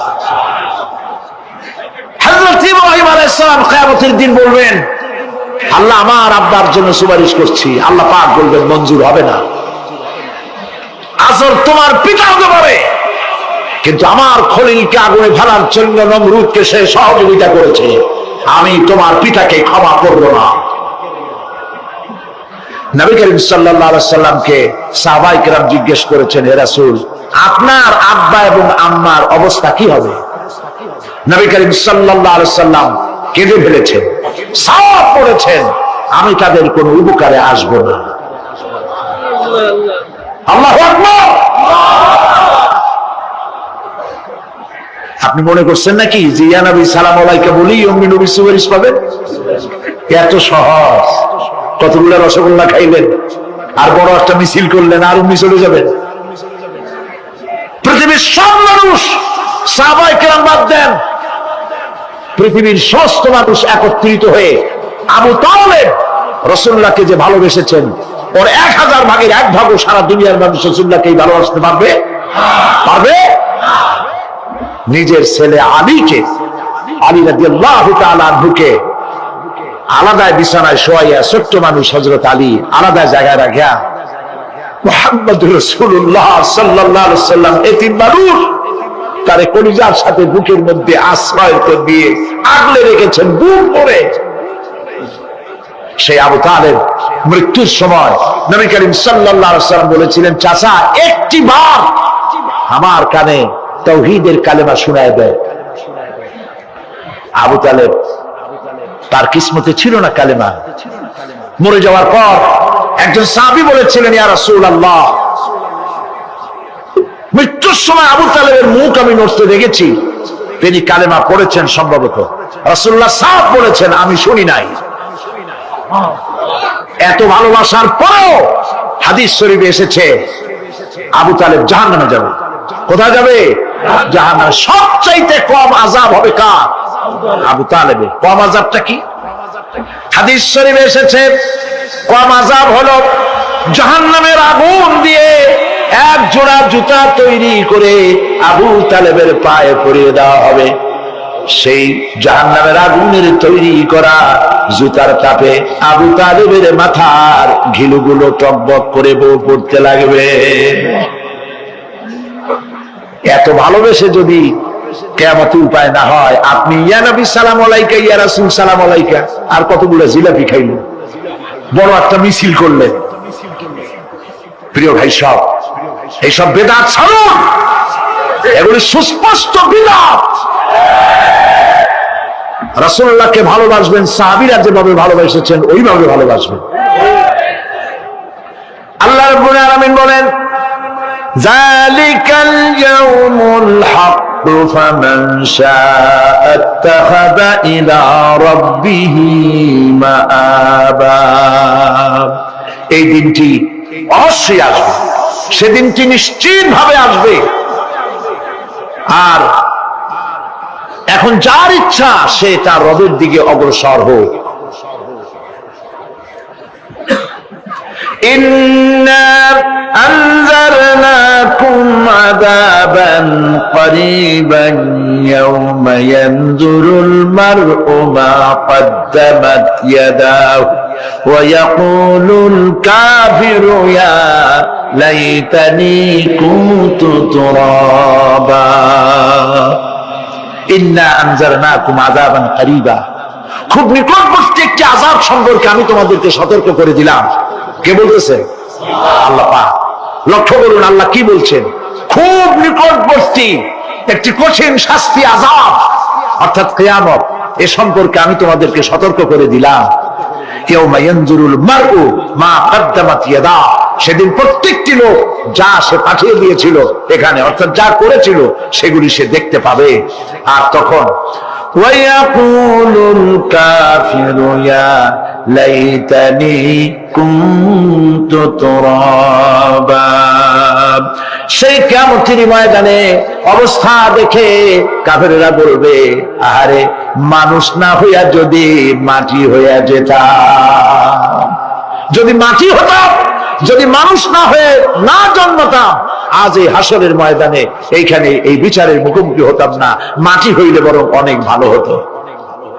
এই পৃথিবীতে আমরা এসেছি, চলে যাব, যাওয়ার আগে এই কোরআন একটি বিশাল জনগোষ্ঠী এমন বানাতে চেয়েছে যে জনগোষ্ঠী এই কোরআন দিয়ে একটি বিশাল সমাজ গড়বে, রাষ্ট্র গড়বে, এমন রাষ্ট্র গড়বে যেই রাষ্ট্রে দুঃখ থাকবে না, অশান্তি থাকবে না, যেখানে সুখ থাকবে, সমৃদ্ধি থাকবে, আর কিয়ামতের দিন আল্লাহর জান্নাতে তারা চলে যাবে। তেমন একটি সমাজকে আমরা চাই। সবাই বলেন, সেরকম একটি সমাজকে আমরা চাই। প্রিয় ভাই সব, কিয়ামতের দিন আমরা যেতে চাই জান্নাতে। কোথায় যেতে চাই বলেন? জোরে বলেন। এই জান্নাতে যাওয়ার জন্য দুইটা কাজ করতে হবে। কয়টা কাজ? আল্লাহ রাব্বুল আলামিন বলেন, ফামান কানা ইয়ারজু লিকাআ রাব্বিহি ফালইয়ামাল আমালান সালিহান ওয়া লা ইউশরিক বিইবাদাতি রাব্বিহি আহাদা। আল্লাহ পাক বলেন, যে বাজারা আমার সঙ্গে দেখা করতে চায় কিয়ামতে, দুইটা কাজ করা লাগবে। বলেন কয়টা কাজ? একটা হলো নেক আমল। কি আমল বলেন? নেক আমল। নেক আমল কারে বলে? নেক আমল করতে হলে আবার দুইটা শর্ত লাগে। এক নম্বরে কাজটা করতে হবে আল্লাহরে খুশি করার জন্য। কারে খুশি করার জন্য? একটা মাদ্রাসা বানাইছি যাতে লোকেরা বলে যে বড় একটা মাদ্রাসা বানাইছে, এই জন্য মাদ্রাসা বানাবেন, মসজিদ বানাবেন, হসপিটাল বানাবেন, যা কিছু করেন নিয়ত হবে আল্লাহকে খুশি করা। নিয়ত হবে কারে খুশি করা? আল্লাহ পাককে খুশি করা। এই হলো নেক আমলের প্রথম শর্ত। কাজ হবে আল্লাহকে খুশি করার জন্য। দুই নম্বরে কাজটি হতে হবে সুন্নতে নববী সাল্লাল্লাহু আলাইহি ওয়াসাল্লামের উপরে। মনে রাখবে, দাড়ি রাখবো। কেন রাখবো? রাসূলের সুন্নাত। রাখবো কারে খুশি করার জন্য? আল্লাহকে খুশি করার জন্য। রাখবো কার মতো? রবীন্দ্রনাথের মতো, কার্ল মার্কসের মতো, কবির মতো নয়। রাখতে হবে কার মতো? নবীর মতো। বুঝে নেন, কাজটা হতে হবে আল্লাহকে খুশি করার জন্য। দুই নম্বরে কাজটা হতে হবে সুন্নতে নববী সাল্লাল্লাহু আলাইহি ওয়াসাল্লামের উপরে হতে হবে। তাহলে এই হলো এক নম্বর। জান্নাতে যাওয়ার জন্য, আল্লাহর সাথে দেখা করার জন্য এক নম্বরের কাজ হলো নেক আমল। বলেন এক নম্বরের কাজ কি? দুই নম্বরের কাজ ওয়ালা ইউশরিক বিইবাদাতি রাব্বিহি আহাদা। আল্লাহ রাব্বুল আলামিনের ইবাদতের সাথে কাউকে শরীক স্থাপন করা যাবে না। আমরা যারা মুসলমান, অধিকাংশ মুসলমান শিরকের ভিতরে মুবতালা হয়ে আছে। বিশ্বাস করেন কিনা বলেন? কাফেরেরা তো মুশরিক আছেই, ওরা তো মুশরিক আছেই, কিন্তু আমরা মুসলমানেরা আমাদের আমলের মধ্যে আমাদের অজান্তে সবের নিয়তে অনেক শিরক আমরা করে বসি। নাউজুবিল্লাহ। বলেন নাউজুবিল্লাহ। এই জন্য আমি বারবার সতর্ক করি, নিজেকেও করি, আপনাদেরকেও করি। এই কারণে করি, শিরকের গুনাহ আল্লাহ মাফ করবেন না। ইন্না শিরকা লাযুলমুন আযীম। শিরক মস্ত বড় অপরাধ, জুলম, আল্লাহ মাফ করবেন না। আল্লাহর কাছে কাঁদতে কাঁদতে মাপ চাওয়া লাগবে যে আল্লাহ শিরক থেকে আমাকে রক্ষা করো, বাঁচাও। অনেক গোপন শিরক আছে। মাজারে যান, পীর সাহেবের কাছে যান, মনে যদি নিয়ত থাকে উনি ফু দিলে আমি ভালো হবই, উনি তাবিজ দিলে আমার বাচ্চা হবেই, উনি আমারে দয়া করলেই আমার ব্যবসায় উন্নতি হবেই, এইটার নাম শিরক। এটার নাম কি? ওয়াইজা সাআলতা ফাসআলিল্লাহ ওয়াইজা ইসতাআনতা ফাসতাইন বিল্লাহ। যা বলার আল্লাহরে বলো, আর যা চাওয়ার কার কাছে চাও? চিল্লায় বলেন। কলিজাটাকে পরিষ্কার করে দেন আজকের মাহফিলে। এই কলিজায় কারো প্রতি কোনো ভয় রাখবো না আল্লাহ ছাড়া। ভয় করবো কারে বলেন? মহব্বত আল্লাহ ছাড়া, এত বেশি মহব্বত আর কাউকে করবো না। আল্লাহ তাআলা আমাদের কলিজায় তোমার ভয় এবং মহব্বত দিয়ে ভরে দাও। রাসূলের মহব্বত দিয়ে আমাদের দিলকে ভরে দাও। বিশ্বাস করুন ভাই সাহেব, কোরআন শরীফ আমার সামনে, বিশ্বাস করুন। দেশি পীর, বিদেশি পীর, খাজা বাবা দেশি এবং বিদেশি, কেউ আপনার ভাগ্য বদলাই দিতে পারবে না। এই পিছনে দৌড়ায় দৌড়ায় কোনো লাভ নয়। এতক্ষণ মসজিদের ভেতরে বসে আল্লাহর কাছে কাঁদেন।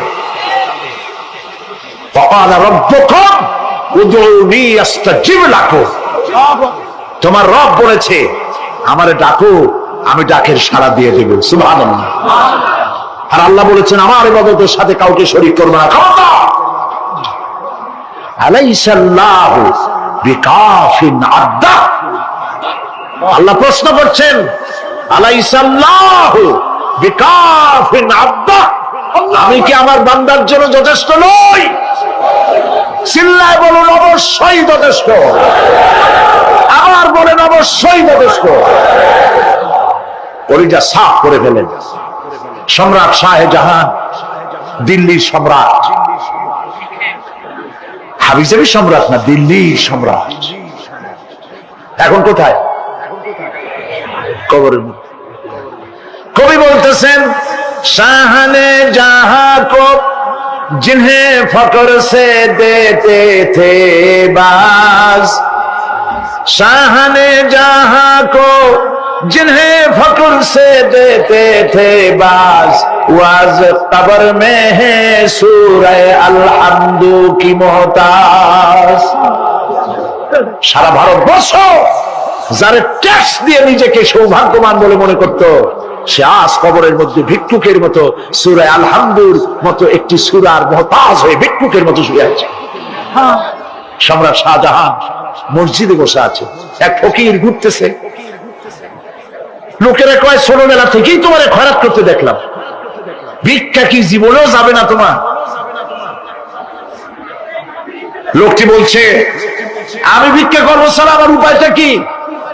এই লোকটি, আমি ভিক্ষা করা ছাড়া করবো কি? লোকেরা তো আমার 4 টাকা 50 টাকা 100 টাকা দেয় না, 4 আনা 5 আনা 1 টাকা এই আমার দেয়, এ দিয়ে আমি বড় লোক হবো কেমন? লোকটি বলছে, আচ্ছা দেখো, তুমি তো জায়গা মতো যাইতে পারো না, বাদশার কাছে যাও, এমন দেওয়া দেবে জীবনে আর খয়রাত করা লাগবে না। তো বাদশার কাছে কি খয়রাতি যাইতে পারে কোনোদিন? হ্যাঁ, এখন পারবা। কেমনে? সম্রাট শাহজাহান এখন একা একা মসজিদে আছেন। তখনকার এসব বাদশারা অনেকে নামাজি ছিলেন, দিনদার ছিলেন। ফকির দরজার কাছে দাঁড়াইয়া দেখতে পাচ্ছে কেউ নাই, দেহরক্ষীরা দূরে দূরে দাঁড়ানো। বাদশাহ মসজিদের ভেতরে বসে হাত তুলে ঝুলতেছে আর কাঁদতেছে, চোখের পানি দিয়া দাঁড়িয়ে ভিজে ভিজে পড়ছে। এই দৃশ্য অনেকক্ষণ দেখলো ফকির। কিছুক্ষণ পর সম্রাট শাহজাহান মসজিদ থেকে বেরিয়ে আসছে। ফকির বলছে, আসসালামু আলাইকুম হুজুর। তিনি বললেন, ওয়ালাইকুম আসসালাম। চলে গেল।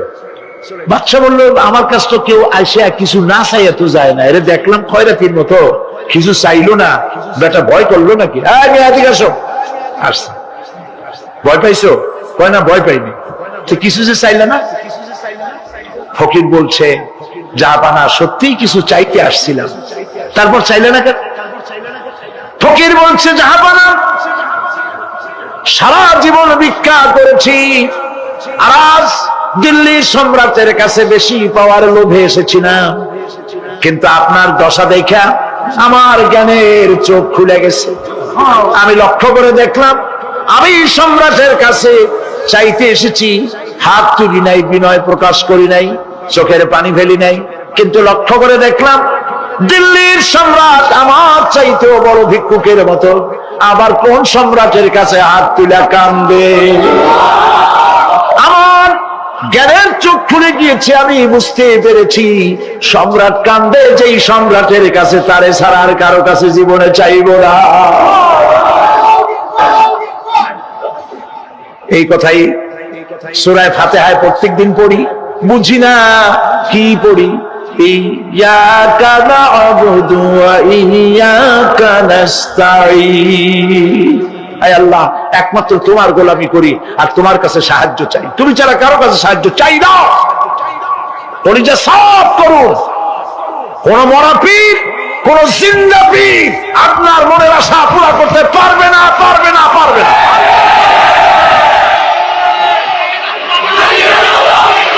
আর আজ থেকে কোন মাজারে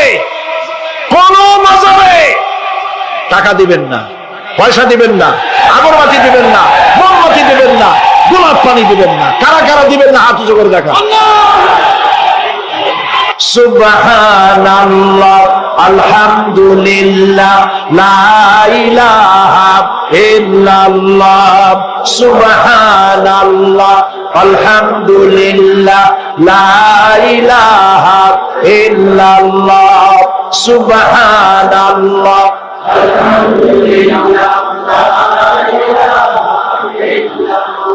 লা ইলাহা ইল্লাল্লাহ মুহাম্মাদুর রাসূলুল্লাহ আল্লাহুম্মা আমিন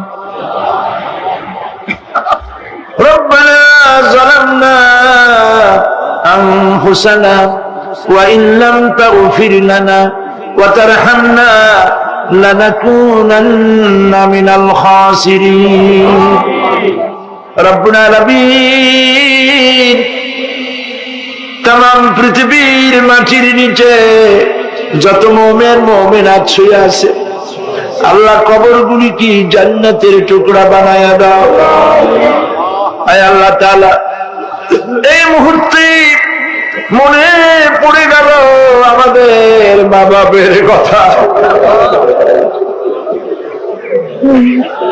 রব্বুল আলামিন আমাদের আব্বা জান কত বছর আগে দুনিয়া থেকে বিদায় হয়ে গেল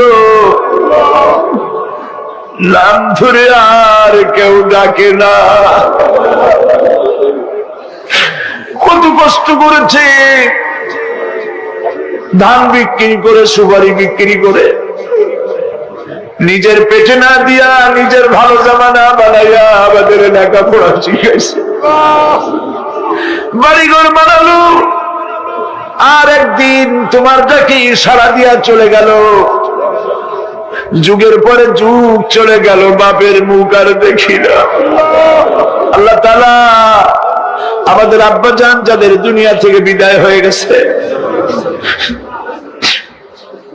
কবরটাকে বেহেশত বানায় তুমি সম্রাটের সম্রাট তুমি রাজাধিরাজ তোমার মহব্বত ছাড়া কোনো মহব্বত যেন কলিজায় থাকে না মাবুদ তোমাকে ছাড়া কাউকে যেন ভয় করি না মাবুদ সারা জীবন শিরক আর বিদআত থেকে আমাদের তুমি বাঁচাও আল্লাহ তোমার জাহান্নামকে আমরা ভয় পাই আল্লাহুম্মা আজিরনা মিনান নার আল্লাহুম্মা আজিরনা মিনান নার আল্লাহুম্মা আজিরনা মিনান নার ربنا تقبل منا إنك أنت السميع العليم وتب علينا إنك أنت التواب الرحيم سبحان ربك رب العزة عما يصفون وسلام على المرسلين والحمد لله رب العالمين واجعل آخر كلامنا عند الموت لا إله إلا الله محمد رسول الله কিয়ামতের দিন আল্লাহ পাক তোমাদের সাথে কি ব্যবহার করবেন এই আয়াত নাযিল হওয়ার পর আল্লাহর হাবিব তার মেয়েকে ডাকলেন জামাইকে ডাকলেন নাতিদেরকে ডাকলেন আহলে বাইতদেরকে ডাকলেন আর বললেন ও আমার মেয়ে কলিজার টুকরা ফাতেমা গো শোনো কেবলমাত্র আয়াত নাযিল হয়ে গেল আল্লাহ পাক আমাকে শুনাইছেন কিয়ামতের দিন আমি জানি না আমার সঙ্গে কি ব্যবহার করা হবে আর এও জানি না যে তোমাদের সাথে কি ব্যবহার করা হবে ও আমার কলিজার টুকরা মেয়ে ফাতেমা কিয়ামতের দিন মুহাম্মদ সাল্লাল্লাহু আলাইহি সাল্লামের মেয়ে এই হিসাবে তোমার নাজাতের ফয়সালা হবে না ও আমার কলিজার টুকরা নাতি হাসান আর হোসেন কিয়ামতের দিন মুহাম্মদ সাল্লাল্লাহু আলাইহি সাল্লামের নাতি হিসাবে ফয়সালা হবে না ও আমার জামাই হযরতে আলী কিয়ামতের দিন আমার জামাই হিসাবে নাজাতের ফয়সালা হবে না আমল যদি ভালো হয় ফয়সালা ভালো হবে জান্নাতে চলে যাবে আমল যদি খারাপ হয় কার নাতি কার জামাই দেখা হবে না সুবহানাল্লাহ কঠিন কিয়ামতের মাঠ এই পরকালের বিশ্বাস যদি কলিজার মধ্যে ঢোকে মানুষ ভালো হয়ে যাবে কোন সুবহানাল্লাহ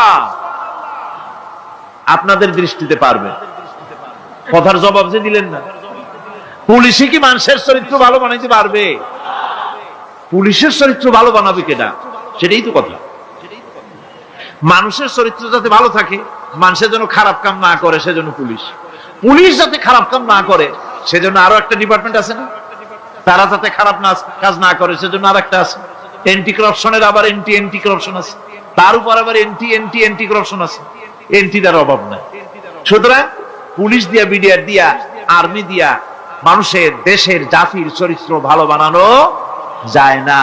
রাসূলুল্লাহ এ দিয়ে বানান না, এটা ইসলামের নিয়ম নয়। পুলিশ দিয়া, আর্মি দিয়া দেশের মানুষের চরিত্র ভালো বানানো যায় না। চরিত্র ভালো বানানো যায় কেবলমাত্র পরকালের ভয় দিয়া। কিসের ভয় দিয়া?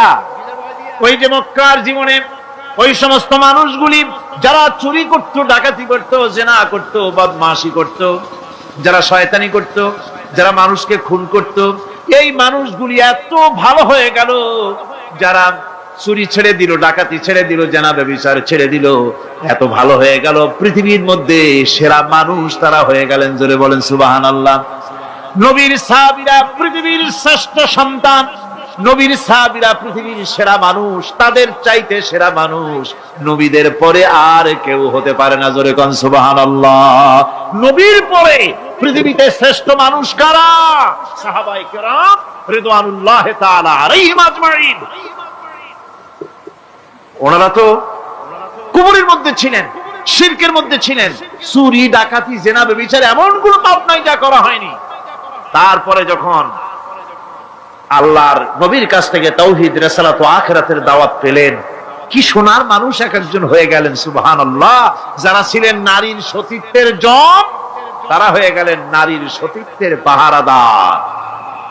যারা মানুষের মাল চুরি করত, ডাকাতি করত, তারা রাতভর মানুষের মালের পাহারা দিল, মানুষের রক্তের পাহারা দিল। সুবহানাল্লাহ বিহামদি। রক্ত সম্পদের পাহারা দিল। রাসূল বললেন, খায়রুল কুরুনে কারনি, সর্বশ্রেষ্ঠ যুগ তো আমার যুগ। বন্ধুগণ, এরপরে একটা জীবন আসবে ওই কিয়ামতের ময়দানে। এই পরকালের বিশ্বাসটা গুরুত্বপূর্ণ ব্যাপার। আমাদের সবকিছুর হিসাব দেওয়া লাগবে। আল্লাহ পাক বলেন, ইন্নাস সামআ ওয়াল বাসারা ওয়াল ফুআদা কুল্লু উলাইকা আনহু মাসউলা। নিঃসন্দেহে মানুষের শ্রবণ শক্তি, দর্শন শক্তি এবং তার অন্তঃকরণের কল্পনা সম্পর্কে আল্লাহ রাব্বুল আলামিনের কাছে জিজ্ঞাসিত হতে হবে।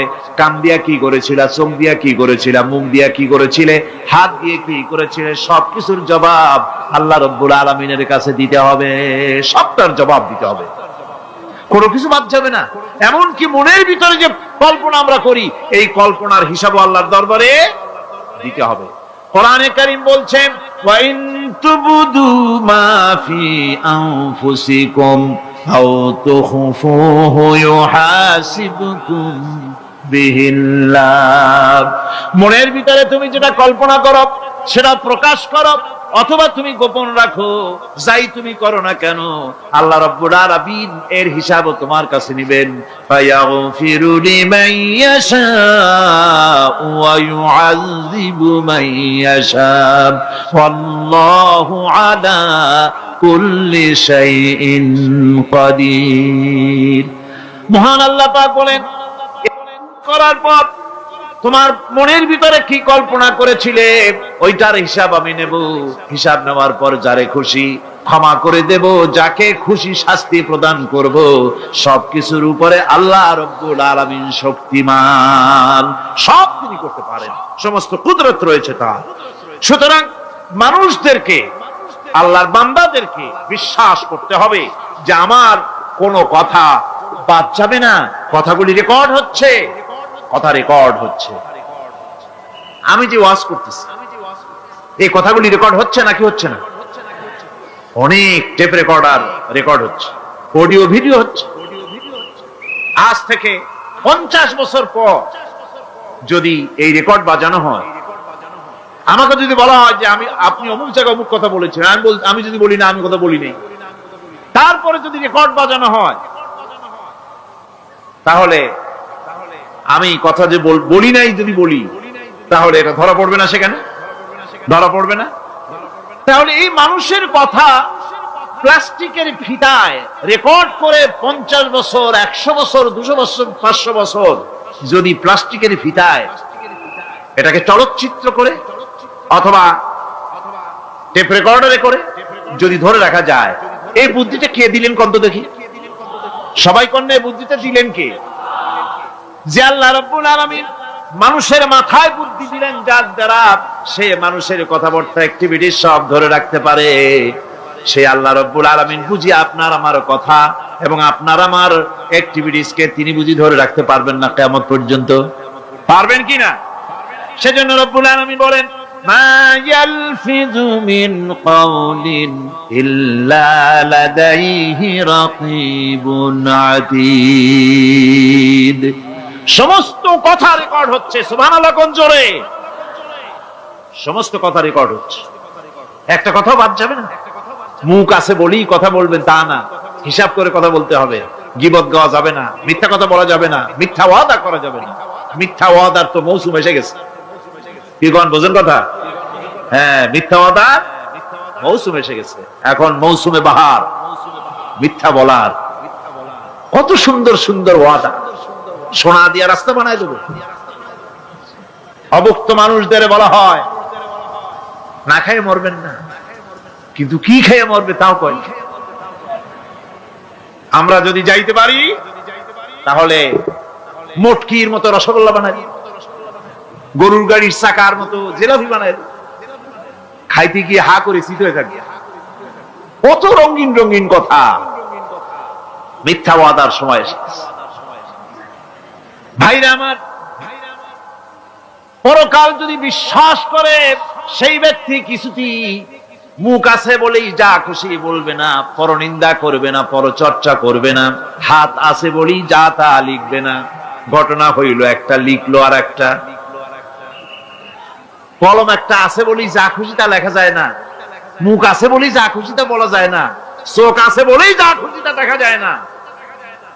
গরু খাওয়া জায়েজ করা হয়েছে বলে গরুর লেজ থেকে মাথা পর্যন্ত পাইকারি দরে সব খাওয়া যায় না। গরু খাওয়া হারাম না হালাল? হালাল।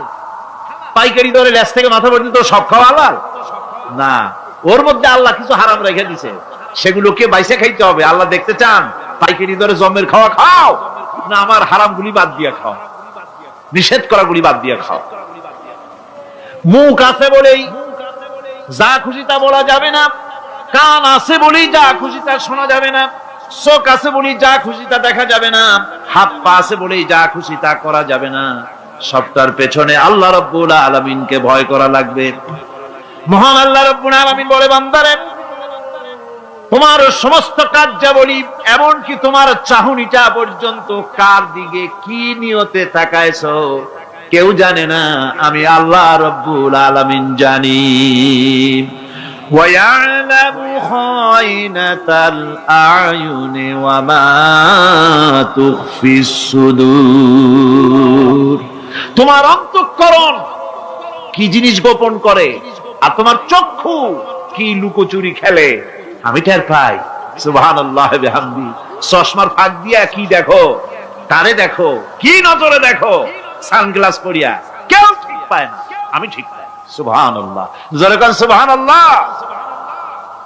সুতরাং চোখের নজরের হিসাব হবে, হাতের কাজের হিসাব হবে, পায়ের চলার হিসাব হবে, আপনার বলার হিসাব হবে, মুখে যা বলেছেন, যা করেছেন, হাত পাও দিয়ে যা করেছেন, সবকিছুর হিসাব হবে কিয়ামতের দিন। আল্লাহর দরবারে সবকিছু উপস্থিত হবে, কোন জিনিস বাদ পড়বে না। فَمَن يَعْمَلْ مِثْقَالَ ذَرَّةٍ خَيْرًا يَرَهُ وَمَن يَعْمَلْ مِثْقَالَ ذَرَّةٍ شَرًّا يَرَهُ। ছোট্ট একটা ভালো কাজ যদি করো তাও হাজির করা হবে সামান্যতম ভালো কাজও তোমার বাদ পড়বে না, আর ক্ষুদ্রতম কোন খারাপ কাজ করলে তাও উপস্থিত করা হবে সব তোমার সামনে, কোন জিনিস বাদ পড়বে না, সব দেখতে পাবে কিয়ামতের দিন। ভালো কাজটাও আর খারাপ কাজটাও আল্লাহর কাছে সেদিন আল্লাহ পাক মানুষের সামনে উপস্থিত করে দিবেন। আল্লাহ পাক বলছেন, সেদিন এই জমিন তার ভিতরে যা লুকায়িত ছিল জমিন সব বের করে দেবে। কাআন্নাহুম জারাদুম মুনতাশির।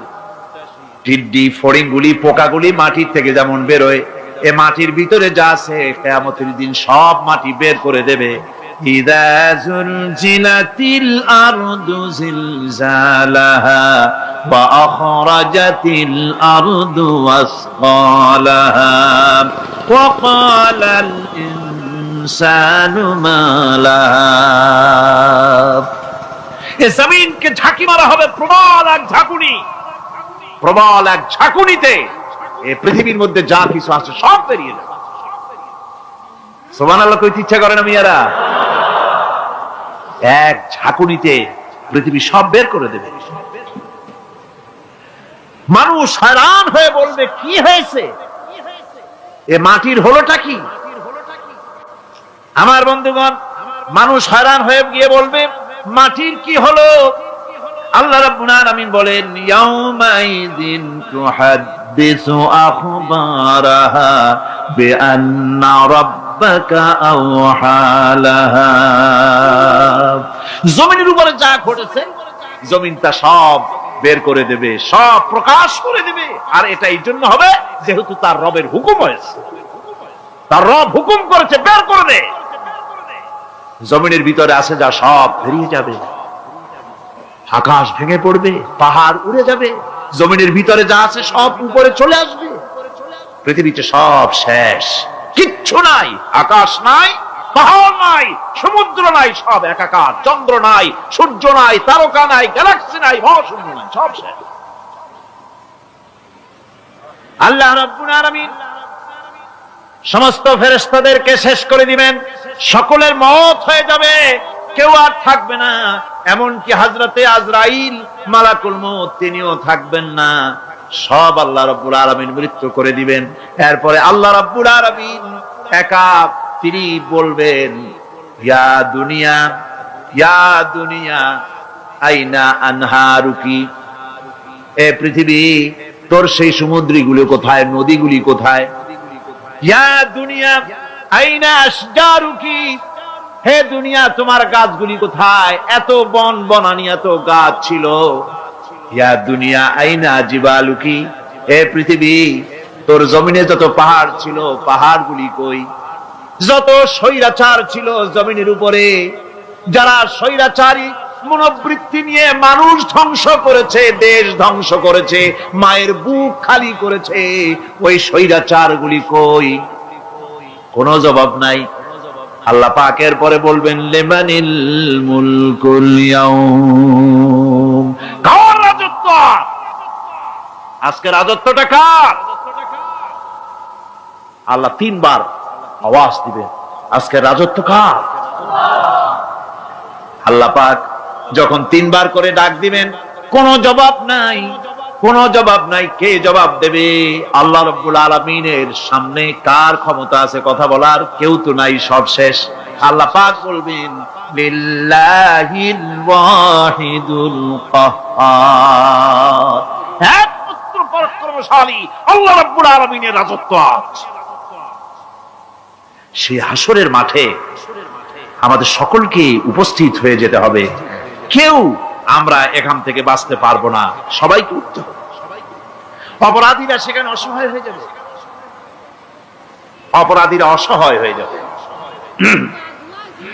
আল্লাহ পাক বলেন ফাইযা জাআতিস সাখাতু ইয়াওমা ইয়াফিরুল মারউ মিন আখিহি ওয়া উম্মিহি ওয়া আবিহি ওয়া সাহিবাতিহি ওয়া বানি।